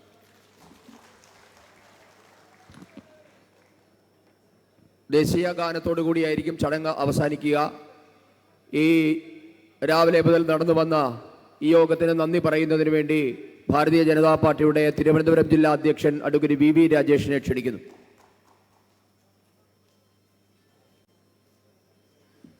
ഈ സമാപന സമ്മേളനത്തിൽ അധ്യക്ഷത വഹിക്കുന്ന ശ്രീ K. സുരേന്ദ്രൻജി, അതോടൊപ്പം തന്നെ നമ്മുടെ ഈ പരിപാടി ഉദ്ഘാടനം ചെയ്ത JP നഡ്ഡാജി, പ്രിയപ്പെട്ട സഹപ്രവർത്തക സുഹൃത്തുക്കളെ, ഭാരതത്തിലാകമാനം എല്ലാ സംസ്ഥാനങ്ങളും നടക്കുന്ന വിശാല നേതൃയോഗത്തിൻ്റെ ഭാഗമായിട്ടാണ് നമ്മുടെ സംസ്ഥാനത്ത് നമ്മുടെ അഖിലേന്ത്യാ അധ്യക്ഷൻ തന്നെ പുതിയൊരു യാത്രയ്ക്ക് തുടക്കം കുറിക്കുവാൻ എത്തിയിരിക്കുന്നത്. ഈ പരിപാടിയിൽ അധ്യക്ഷത വഹിച്ച സുരേന്ദ്രേട്ടന് ഞാൻ നന്ദി പറയുന്നു. അതോടൊപ്പം തന്നെ പരിപാടിയിൽ ഉദ്ഘാടനം നിർവഹിച്ച പാർട്ടിയുടെ അഖിലേന്ത്യാ അധ്യക്ഷൻ ശ്രീ JP നഡ്ഡാജിക്കും കേന്ദ്രമന്ത്രി ജോർജ് കുര്യൻജിയും മറ്റ് ഈ പരിപാടിയിൽ പങ്കെടുക്കുന്ന എല്ലാ നേതാക്കന്മാർക്കും പാർട്ടി പ്രവർത്തകർക്കും മാധ്യമപ്രവർത്തകർക്കും ഒക്കെ തന്നെ നന്ദി അർപ്പിച്ചുകൊണ്ട് നിർത്തുന്നു. നന്ദി, നമസ്കാരം. നാഷണൽ ആന്തമാണ്. എല്ലാവരും എഴുന്നേറ്റ് ഒരുമിച്ച് ചൊല്ലും. जनगणमन अधिनायक जय हे भारत भाग्य विधाता, पंजाब सिंध गुजरात मराठा द्राविड उत्कल बंगा, विंध्य हिमाचल यमुना गंगा उच्छल जलधि तरंगा, तव शुभ नामे जाहे तव शुभ आशीष माहे, गाहे तव जय गाथा, जनगण मंगलदायक जय हे भारत भाग्य विधाता, जय हे जय हे जय हे जय जय जय जय हे। ഭാരത് മാതാ കി. യോഗ നടപടികൾ അവസാനിച്ചിരിക്കുന്നു.